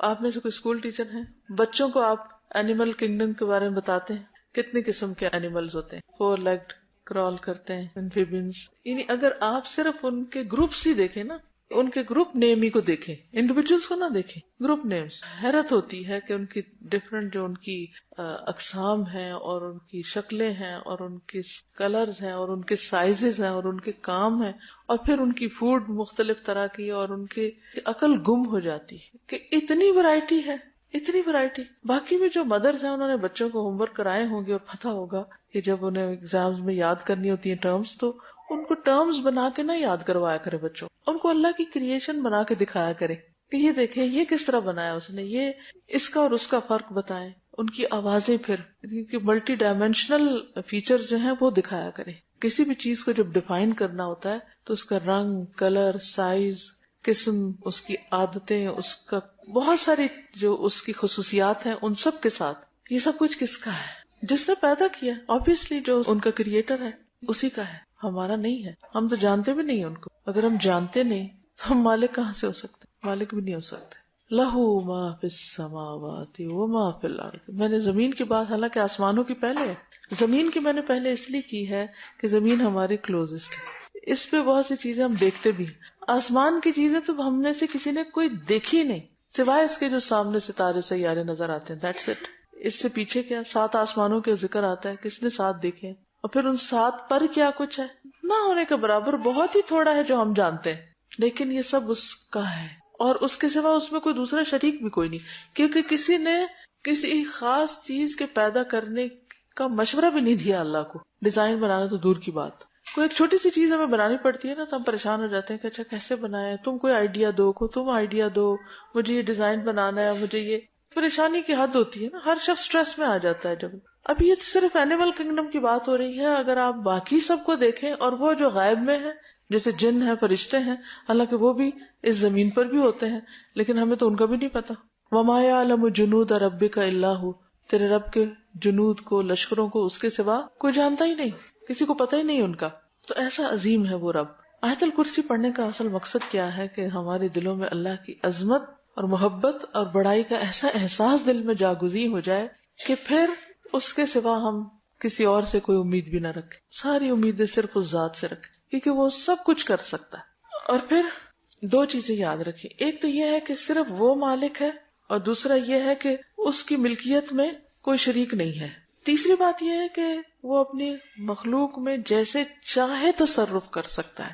اس بات کا کیا مطلب ہے؟ بعض جانور آپ دیکھتے ہیں ان کی شکلیں اتنی بھیانک ہوتی ہیں کہ دیکھتے ہی خوف آ جاتا ہے. ان کو آنکھیں یہاں لگی ہوئی ہیں، کان بڑے بڑے ہیں، یا ان کی اتنی لیگز ہوتی ہیں، ایسے چلتے ہیں کہ، یا پھر یہ کہ کاٹتے ہیں. تو ان کو اس خاص شیپ میں کس نے بنایا، کس نے ان کا رنگ بنایا، کس نے ان کا ڈیزائن، جو کچھ کرتے ہیں ہمیں تو یہ بھی نہیں پتا وہ کرتے کیا کچھ ہے. تو اللہ تعالیٰ اپنی مخلوق میں جیسے چاہے تصرف کر سکتا ہے. مثلاً چاہے ان میں چینج کر سکتا ہے، ان کو یوز کر سکتا ہے. مثلاً یہ انگوٹھی میری ہے، میں چاہوں تو اس انگلی میں پہنوں، چاہوں تو اس میں پہنوں، چاہوں تو نہ پہنوں، چاہوں تو پھینک دوں، چاہے تو توڑ دوں، چاہے تو بیچ دوں، چاہے تو کسی کو گفٹ دے دوں. یہ سارے کیا ہیں؟ ایک انگوٹھی، لیکن اس کے ساتھ کئی قسم کے سلوک ہو سکتے ہیں. ان میں سے کوئی ایک سلوک میں جو چاہوں کروں. کوئی کیا مجھ سے پوچھ سکتا ہے کہ او آپ نے اپنی انگوٹھی پہنی ہوئی کیوں نہیں، یا فلاں کو کیوں دے دی؟ ہے بیچ دی، کیوں بیچی؟ انسانوں سے تو پھر بھی کوئی پوچھ سکتا، اللہ سے کوئی نہیں پوچھ سکتا کہ آپ نے مخلوق کیوں پیدا کی ہے، اور آپ نے اس کو مار کیوں دیا ہے، اور یہ کیوں کھاتا ہے، اور وہ کیوں نہیں کھلاتے اس کو آپ؟ جیسے چاہے، جس کو چاہے زندگی دے، جس کو چاہے موت دے، کوئی نہیں پوچھ سکتا اس سے. یہ سب اسی کے اطاعت گزار ہیں، اللہ کے فرما بردار ہیں، کسی اور کے نہیں. اسی لیے آپ نے دیکھا ہوگا کہ جانوروں کی کچھ حادثے ایسی ہوتی ہیں کہ آپ جو مرضی کر لیں انہوں نے وہی کرنا ہے. مثلا کچھ جانوروں کی دم جو ہوتی ہے وہ ٹیڑھی ہوتی ہے، جو مرضی کر لیں اس نے سیدھا نہیں ہونا. اللہ نے ان کو بنایا ایسے، وہ اللہ کا حکم مانتے اپنی ساخت میں، اپنے کاموں میں، اور اسی اپنی خاص زبان میں تسبیح کرتے ہیں، اور اپنی حیات نہیں چھوڑتے، اپنی عادتیں نہیں چھوڑتے. جو اللہ چاہتا وہی ہوتا ہے. پھر آپ دیکھیے کہ اگر ہم اس میں صرف آج تم بہت جانوروں کی باتیں کر رہے ہیں، لیکن آپ ستاروں سیاروں کو دیکھیں. آپ چاہیں ان کا سائیکل چینج ہو جائے، سورج نکلنے کا وقت تبدیل کر دیں، آپ چاند کی روشنی کچھ ڈگری بڑھا دیں، کم کر دیں، سائز بڑھا دیں، چھوٹا کر دیں، ہے ہمارا بس چلتا ہے؟ کچھ بھی نہیں. اس سے کیا پتہ چلتا ہے کہ یہ ہماری ملکیت نہیں ہے، یہ اللہ کی ملکیت ہے. بات یہی ہے کہ اللہ ان کا مالک ہے، وہی ان کو سسٹین کرتا ہے، وہی ان کی تدبیر کرتا ہے، وہی ان کو قائم رکھے ہوئے ہے. سب اللہ کے محتاج ہیں، وہ کسی کا محتاج نہیں ہے، اور کوئی اس سے بڑا نہیں ہے. من ذا الذی یشفع عندہ الا باذنہ، کون ہے جو اس کے پاس سفارش کر سکے کسی کی بخشش کی یا کسی کو چھڑانے کی، الا باذنہ، مگر اسی کے اذن کے ساتھ. سفارش کے لیے بھی اس کی اجازت چاہیے، کیونکہ اللہ تعالیٰ ساری مخلوق کا مالک ہے، ساری مخلوقات اس کی ہیں، تو اس لیے مخلوق میں سے کوئی ایسا نہیں جو اللہ کی مرضی سے آگے بڑھ سکے. من ذا الذی، سارے جو اس کے مخلوق ہیں، تو ہے کوئی جو اس کی مخلوق میں سے اس کے اذن کے بغیر ایک پتا بھی توڑ دے؟ جب کچھ بھی اور نہیں کر سکتے تو وہ سفارش بھی نہیں کر سکتے. اندہ سے کیا مراد ہے؟ اللہ تعالیٰ. الا باذنہ، ہاں ایک شرط ہے، اگر اللہ کا اذن ہو، اللہ کی اجازت ہو، اللہ تعالیٰ اس کے لیے کسی کو کہے کہ ہاں تم سفارش کر لو، تو وہ کر سکتا ہے. اب سوال ہی پیدا ہوتا ہے کہ کیا نبی صلی اللہ علیہ وسلم سفارش کریں گے قیامت کے دن؟ کریں گے، بالکل کریں گے. کس لیے کریں گے؟ سب سے پہلی شفاعت کون سی ہوگی؟ اس کو کیا کہا جاتا ہے؟ الشفاعت الکبریٰ، بڑی شفاعت. وہ کون سی ہے بڑی شفاعت؟ حساب قائم ہونے کی. حساب قائم ہونے کے لیے اس میں نا کہ جب ساری مخلوق کو اٹھا دیا جائے گا، سب اکٹھے ہو جائیں گے، پھر سب انتظار میں ہوں گے کہ یا اللہ حساب شروع ہو، تاکہ ہم جس نے جہاں جانا ہے وہ اپنے گھر پہنچے.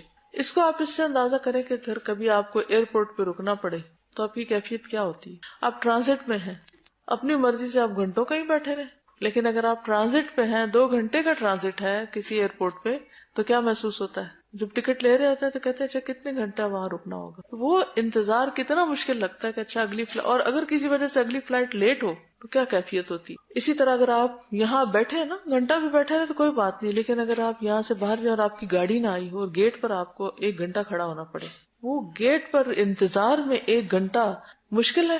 یہاں 1 گھنٹہ بیٹھنا مشکل ہے یا وہاں 1 گھنٹہ کھڑے ہونا مشکل ہے؟ حالانکہ وقت تو یہ بھی گزر رہا ہے، وقت وہ بھی گزرتا ہے، اسی سپیڈ سے گزرتا ہے، لیکن وہاں بہت مشکل ہے کہ انتظار کا وقت ہے.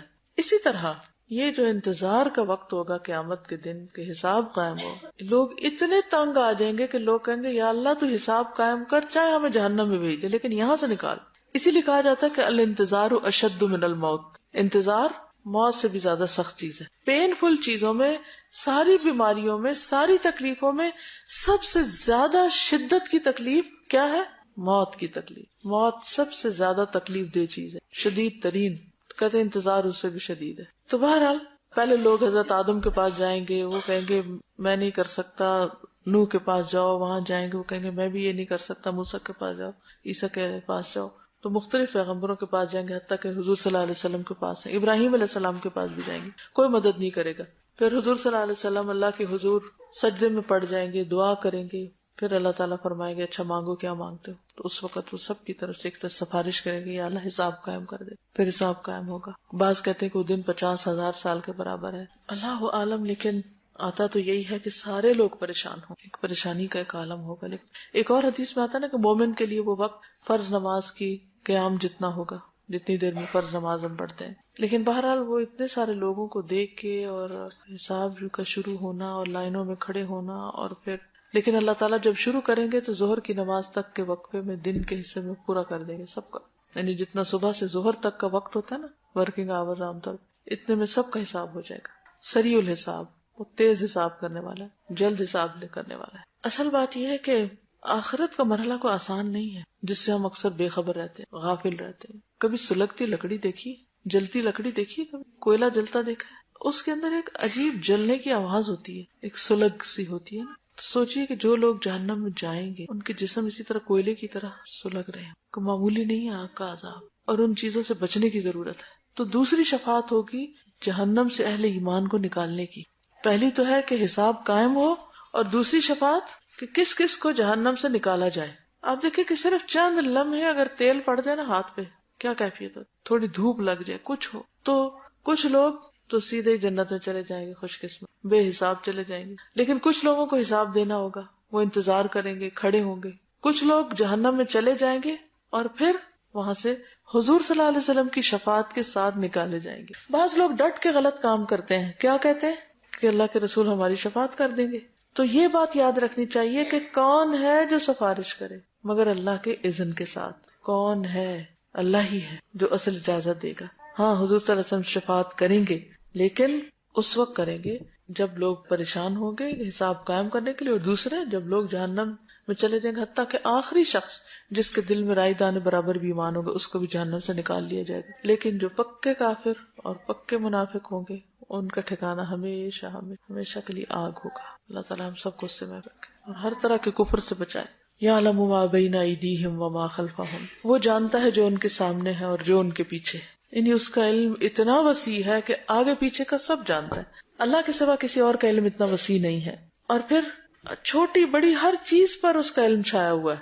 باریک سے باریک چیز اس کو پتا ہے اور بڑی سے بڑی ہیوج چیز اس کو پتا ہے. دنیا کا بھی پتا ہے، آخرت کا بھی پتا ہے، ماضی کا بھی پتا ہے، مستقبل کا بھی پتا ہے. اس طرح کا علم کسی کے پاس بھی نہیں ہے. ٹھیک ہے، اس کو یہ بھی پتا ہے یعلم ما یلج فی الارض وما یخرج منہا، وہ جانتا ہے زمین میں کیا گیا ہے، کیا کیا جاتا ہے زمین میں، کیا جاتا ہے، بیج، پانی، مردے، بہت کچھ جاتا ہے، اور جو اس میں سے پھر نکلتا ہے اس کو سب پتا ہے. اور ما ینزل من السماء، کیا کیا اترتا ہے، بارش، وحی اور فرشتے. ٹھیک ہے، رحمتیں، اللہ کے احکامات. ما ینزل من السماء وما یعرج فیہا، کیا چڑھتا ہے، اعمال وغیرہ. ہمیں نہیں پتا، اللہ کو پتا ہے، وہ جانتا ہے. پھر یعلم السر وما اخفا، چھپے ہوئے کو جانتا ہے اور اس سے بھی زیادہ مخفی کو، ہر راز کو جانتا ہے جو کسی کو نہیں پتا. نگاہوں کی خیانت جانتا ہے. یعلم خائنۃ الاعین وما تخفی الصدور، جو سینے چھپائے ہوئے ہیں. وَلَقَدْ خَلَقْنَا الْإِنسَانَ وَنَعْلَمُ مَا تُوَسْوِسُ بِهِ نَفْسُهُ، دلوں کے اندر اٹھنے والے وسوسے تک جانتا ہے. ہر چیز وہ جانتا ہے، کہاں چھپ سکتے ہیں، کہاں بھاگ سکتے ہیں. اس کے برعکس مخلوق کے پاس اس علم کا اتنا حصہ بھی نہیں جتنا ایک سمندر میں سے ایک چڑیا چونچ میں ایک پانی کا قطرہ نکالے. ساری مخلوق کا علم بس اس قطرے جتنا ہے اس سمندر کے مقابلے میں، نہ جاننے کے برابر.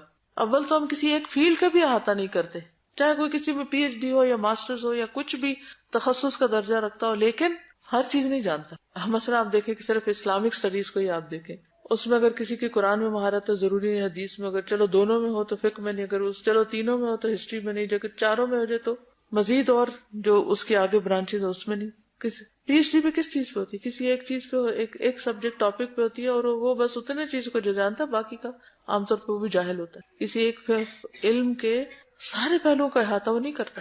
یہ صرف اور صرف اللہ کی شان ہے. وَلَا يُحِيطُونَ بِشَيْءٍ مِّنْ عِلْمِهِ إِلَّا بِمَا شَاءَ، اور اللہ کے علم میں سے وہ کسی چیز کا احاطہ نہیں کر سکتے مگر جو وہ خود چاہے، جتنا وہ خود دینا چاہے.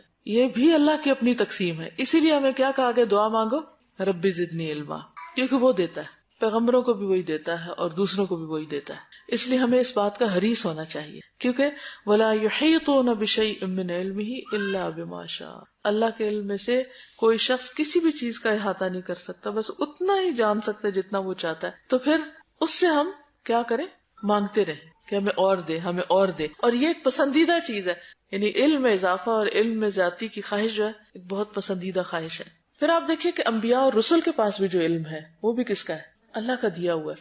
فرشتوں کے پاس جو علم ہے اللہ کا دیا ہوا ہے. بندوں کے پاس جو علم ہے اللہ کا دیا ہوا ہے، چاہے وہ دین کا یا دنیا کا، وہ سائنس کا یا ہسٹری کا، وہ سب اللہ ہی کا دیا ہوا ہے. اور پھر اس علم کو دماغ میں ریٹین کرنے کی صلاحیت، وہ جتنا وہ چاہتا ہے یاد رکھتے ہیں اور جو وہ چاہتا ہے ہم بھول جاتے ہیں. جی شیطان کا ایک بڑا حصہ ہے اس میں. بس اللہ تعالیٰ کی مدد لیتا رہے، اللہ کا ذکر انسان کرتا رہے تو شیطان سے بچ کے وہ مضبوط قلعے میں آ جاتا ہے. ذکر جو ہے نا اللہ کا، یہ بہت ممد و مددگار ثابت ہوتا ہے. ہر موقع پر نبی صلی اللہ علیہ وسلم اللہ تعالیٰ سے دعائیں کرتے ہیں اور مختلف طرح کے اللہ کے ساتھ ایک تعلق کی بات ہے. تو شیطان کا مقابلہ انسان نہیں کر سکتا، اللہ ہی ہے جو انسان کو شیطان سے بچائے. اعوذ باللہ من الشیطان. تو شیطان بلواتا بھی ہے، شیطان غصہ بھی دلاتا ہے، شیطان انسان کے اندر یعنی کہ آپ دیکھیں نا کہ انسان کے اندر مختلف چیزیں، اس کی بایولوجیکل نیڈز ہیں، اس کی ایموشنل نیڈز ہیں، اس کی مینٹل اور اس کی جو انٹلیکچوئل نیڈز ہیں، یہ ساری انسان کے اندر. پھر اس کے اندر ڈرائیوز ہیں، کچھ خواہشات ہیں اس کی. شیطان ہر رستے سے داخل ہوتا ہے، ہر چیز میں داخل ہونے کی کوشش کرتا ہے. اسی لیے کھانا کھانے کی دعا بتائی گئی، اسے بیوی کے پاس جاتے وقت کی دعا بتائی گئی. پھر اسی طرح قرآن بھی پڑھو تو کیا پڑھو، اعوذ باللہ پڑھو.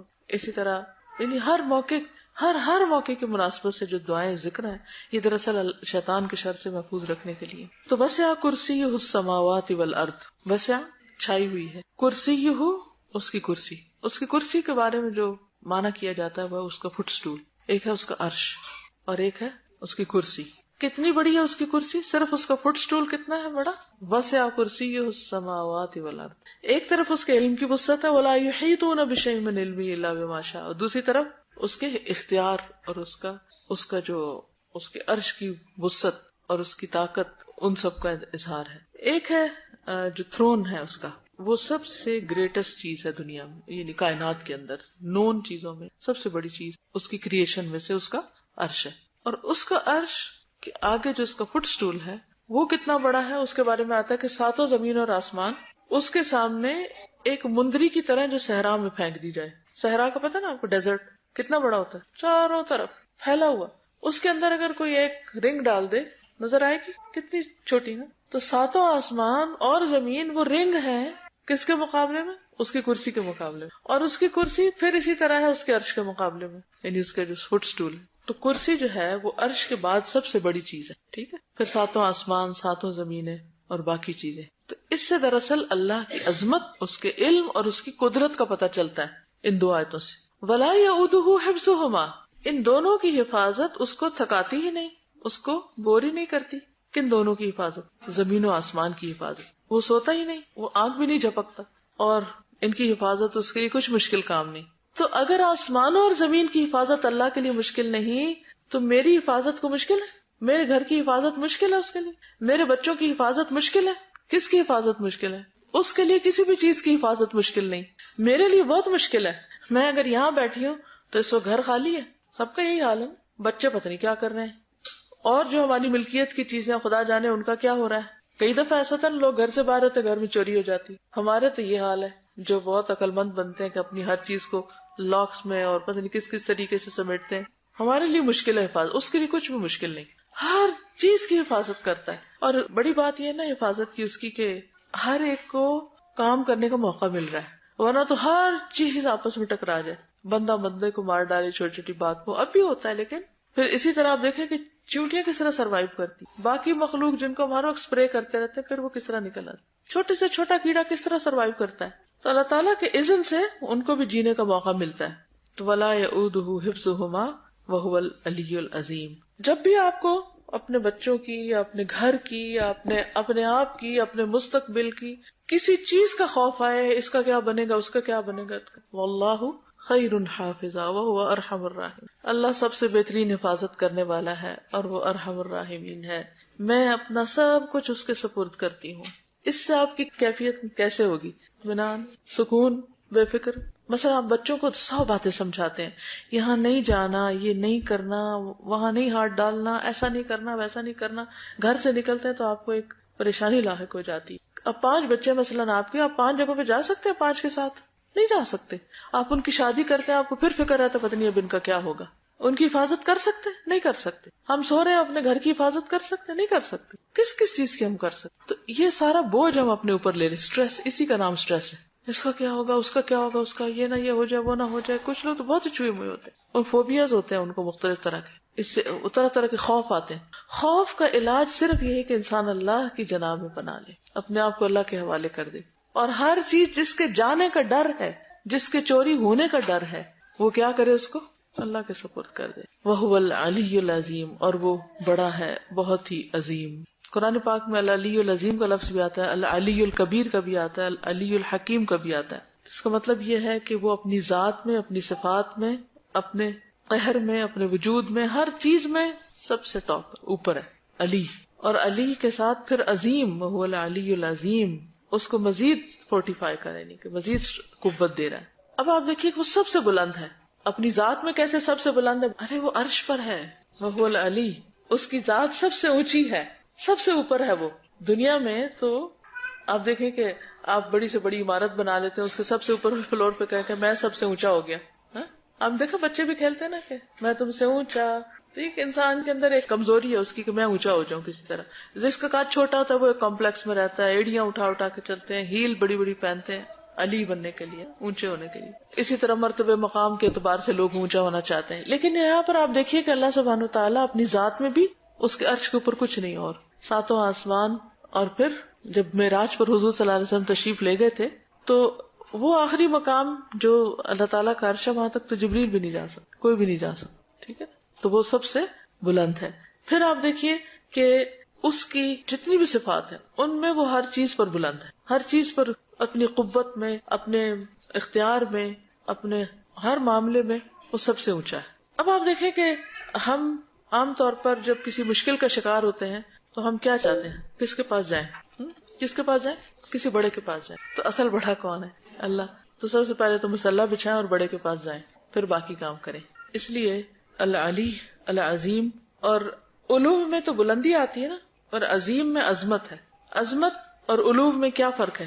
مقام اور مرتبے کی طرف اشارہ ہے. علو تو اس کا یعنی کہ فزیکلی اس کا سب کے اوپر ہونا ہے، اور عظمت میں مقام، مرتبہ، تمام چیزیں آ جاتی. مقصد یہ ہے کہ جتنی تعظیم اس کی جانی چاہیے، جتنا بڑا مقام اور مرتبہ ہماری نگاہ میں اللہ سبحانہ تعالیٰ کا ہونا چاہیے اتنا کسی اور کا نہ ہو.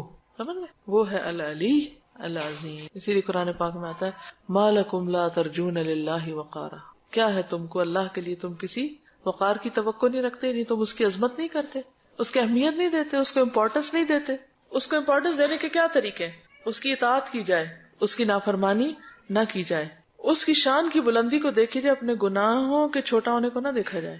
پھر اللہ تعالیٰ کی شریعت کی تعظیم، اس کے احکام کی تعظیم کی جائے، شاعر اللہ کی تعظیم کی جائے، وہ چیزیں جو اس کے ساتھ ایسوسیٹ کرتے ہیں ان سب کی تعظیم، اس کے کلام کی تعظیم کیسے، قرآن کی تعظیم کیسے، اس کو امپورٹنس دی جائے نا. اس کے رسول کی تعظیم کی جائے، ان کے مقام، مرتبے، پھر ان کے اقوال وغیرہ. پھر اسی طرح یہ ہے کہ اس کے دین کی تعظیم کی جائے. دین کی تعظیم کا کیا مطلب ہے؟ دین کو رسپیکٹ دینا. بالکل بالکل دین کے شاعر کا مذاق نہ بڑھایا جائے، اس کے احکامات کا مذاق نہ اڑایا جائے، کسی بھی قسم کا، ہر چیز پر اس کو ترجیح دی جائے. یہ دعا آتی ہے اسأل اللہ العظیم رب العرش العظیم ان یشفیک. جب کوئی بیمار ہوتا ہے تو یہ دعا پڑھی جاتی. اب آپ دیکھیں کہ اتنی زبردست دعا ہے، اسأل اللہ العظیم رب العرش العظیم ان یشفیک. تو اللہ کے ناموں کے ساتھ جب ہم اللہ کو پکارتے ہیں تو دعائیں قبول ہوتی. کہتے ہیں کہ اگر کسی کی موت نہ لکھی ہو تو اس دعا کو پڑھنے سے جو کوئی بیمار کے پاس جا کے اس پر پڑھے پورے شعور کے ساتھ تو اللہ تعالیٰ اس کو شفا دے گا. یہ یا کنستین میں لکھی ہوئی ہے، بیمار کی عیادت کے وقت پڑھنے کی دعا. آج کے لیے اتنا ہی کافی ہے کیونکہ پھر مغرب قریب ہے تو آپ لوگ گھر وقت پہ پہنچ جائیں. لیکن انشاءاللہ نیکسٹ ویک ہم اگلی دعا شروع کریں گے. میں چاہوں گی کہ آپ سب لوگ اچھی طرح اس کا ترجمہ بھی یاد کر لیں اور اس کے اندر جو اللہ تعالیٰ کی صفات کا ذکر ہے ان کو بھی اچھی طرح اپنے ذہن میں بٹھا لیں. ٹھیک ہے، کچھ کہنا چاہیں یا کچھ سوال ہو تو ایک آدھ سوال کر لیجیے، باقی اجازت. جی آپ فرمائیے. جس کو اللہ اجازت دے کریں گے، مگر جس کو اللہ اجازت، حافظ قرآن ہے یا اور کسی طرح اللہ کا محبوب ہے، مقرب ہے، لیکن اٹس ناٹ اوپن. ٹھیک ہے، اٹس کنڈیشنل. سب سے بڑی کنڈیشن کیا ہے؟ اللہ کی اجازت. وہ کبھی دنیا میں کسی کے ساتھ کام ہوتا ہے نا، فلاں کی اپروول لے کر آئے، اس کے اپروول نہیں تو کام نہیں ہوگا. اپروول لینے کا معنی سمجھتے نا اچھی طرح. بس بات یہ ہے کہ ہمیں کیا معلوم کہ انہوں نے اپنے لیے کوئی ایسی دعا کی کہ نہیں. ایک یہ ہے کہ رحمت کے وہ آسپیکٹ یا مظاہر جو ہمیں نظر آتے ہیں ہم اس میں ریسٹرکٹ کرتے ہیں. رحمت کو ہم ڈیفائن صرف ظاہر نظر آنے والی چیزوں میں کرتے ہیں، یا ہم ایکسپیکٹ کرتے ہیں کہ اللہ تعالیٰ کو ہم رحیم اس وقت مانیں گے جب وہ یہ اور یہ اور یہ کرے، اور اگر اس نے یہ نہیں کیا تو وہ رحیم نہیں. یہ نہیں ہے معنی اس کا. مثلاً ایک شخص کی موت ہمارے نزدیک ایک حادثہ ہو سکتی ہے، ایک بہت بڑی ٹریجڈی ہو سکتی، لیکن اس کے لیے وہ ایک بہت بڑی رحمت ہو سکتی، اس کی شہادت ہو سکتی ہے، کیونکہ جو مظلوم مارا جاتا ہے، بے گناہ مارا جاتا ہے. یا یہ کہ وہ اس وقت مر گیا، ہو سکتا ہے اگر وہ زندہ رہتا تو وہ اس سے بڑی مصیبت کوئی دیکھتا. ٹھیک ہے نا. تو ہر چیز اپنے کانٹیکسٹ میں دیکھی جائے گی کہ، اور پھر یہ کہ ہماری ظاہری نگاہیں کچھ اور دیکھتی اور دوسری طرف کچھ اور دیکھتی. ہمارے نزدیک دنیا صرف یہ نہیں ہے جو آنکھ جھپکنے کی دیر ہے. یہاں ہمارے نزدیک دنیا اس سے بڑی چیز، زندگی جو ہے، زندگی کا کانسیپٹ سمجھنے کی ضرورت ہے. زندگی صرف وہ نہیں ہے کہ جو ہم 20 سال 30 سال یہ دیکھتے ہیں. زندگی وہ ہے جو آخرت کی زندگی، جیسے حضور صلی اللہ علیہ وسلم فرمانا کہ لا عیش الا عیش الآخرہ، کہ زندگی تو آخرت کی زندگی جس کو کبھی ختم نہیں ہونا. ایک شخص جس پر دنیا میں کوئی ظلم کر رہا ہے لیکن وہ صبر کر رہا ہے یا اس کو وہ بدلہ نہیں لے سکا، تو اللہ نے اس کے لیے جو آخرت کا دن رکھا ہے یہ اللہ کی رحمت ہی کا نتیجہ ہے. یہ سورۃ الفاتحہ میں ہم جو کہتے ہیں نا، الحمدللہ رب العالمین الرحمن الرحیم مالک یوم الدین، تو رب کی تعریف کیوں؟ کیونکہ وہ مالک یوم الدین ہے. حیرت ہوتی ہے کہ قیامت کے دن کا مالک ہے تو اس میں تعریف کی کیا بات ہے؟ یہی تعریف کی ہے کہ وہ ہر چیز کو اپنے وسیع علم کی بنا پر دیکھ کر اس کا فیصلہ کرے گا اور لوگوں کو ان کے ظلم کا پورا بدلہ دے گا. اجازت. السلام علیکم و رحمۃ اللہ وبرکاتہ. سبحانک اللہم و بحمدک، نشہد ان لا الہ الا انت، نستغفرک و نتوب الیک.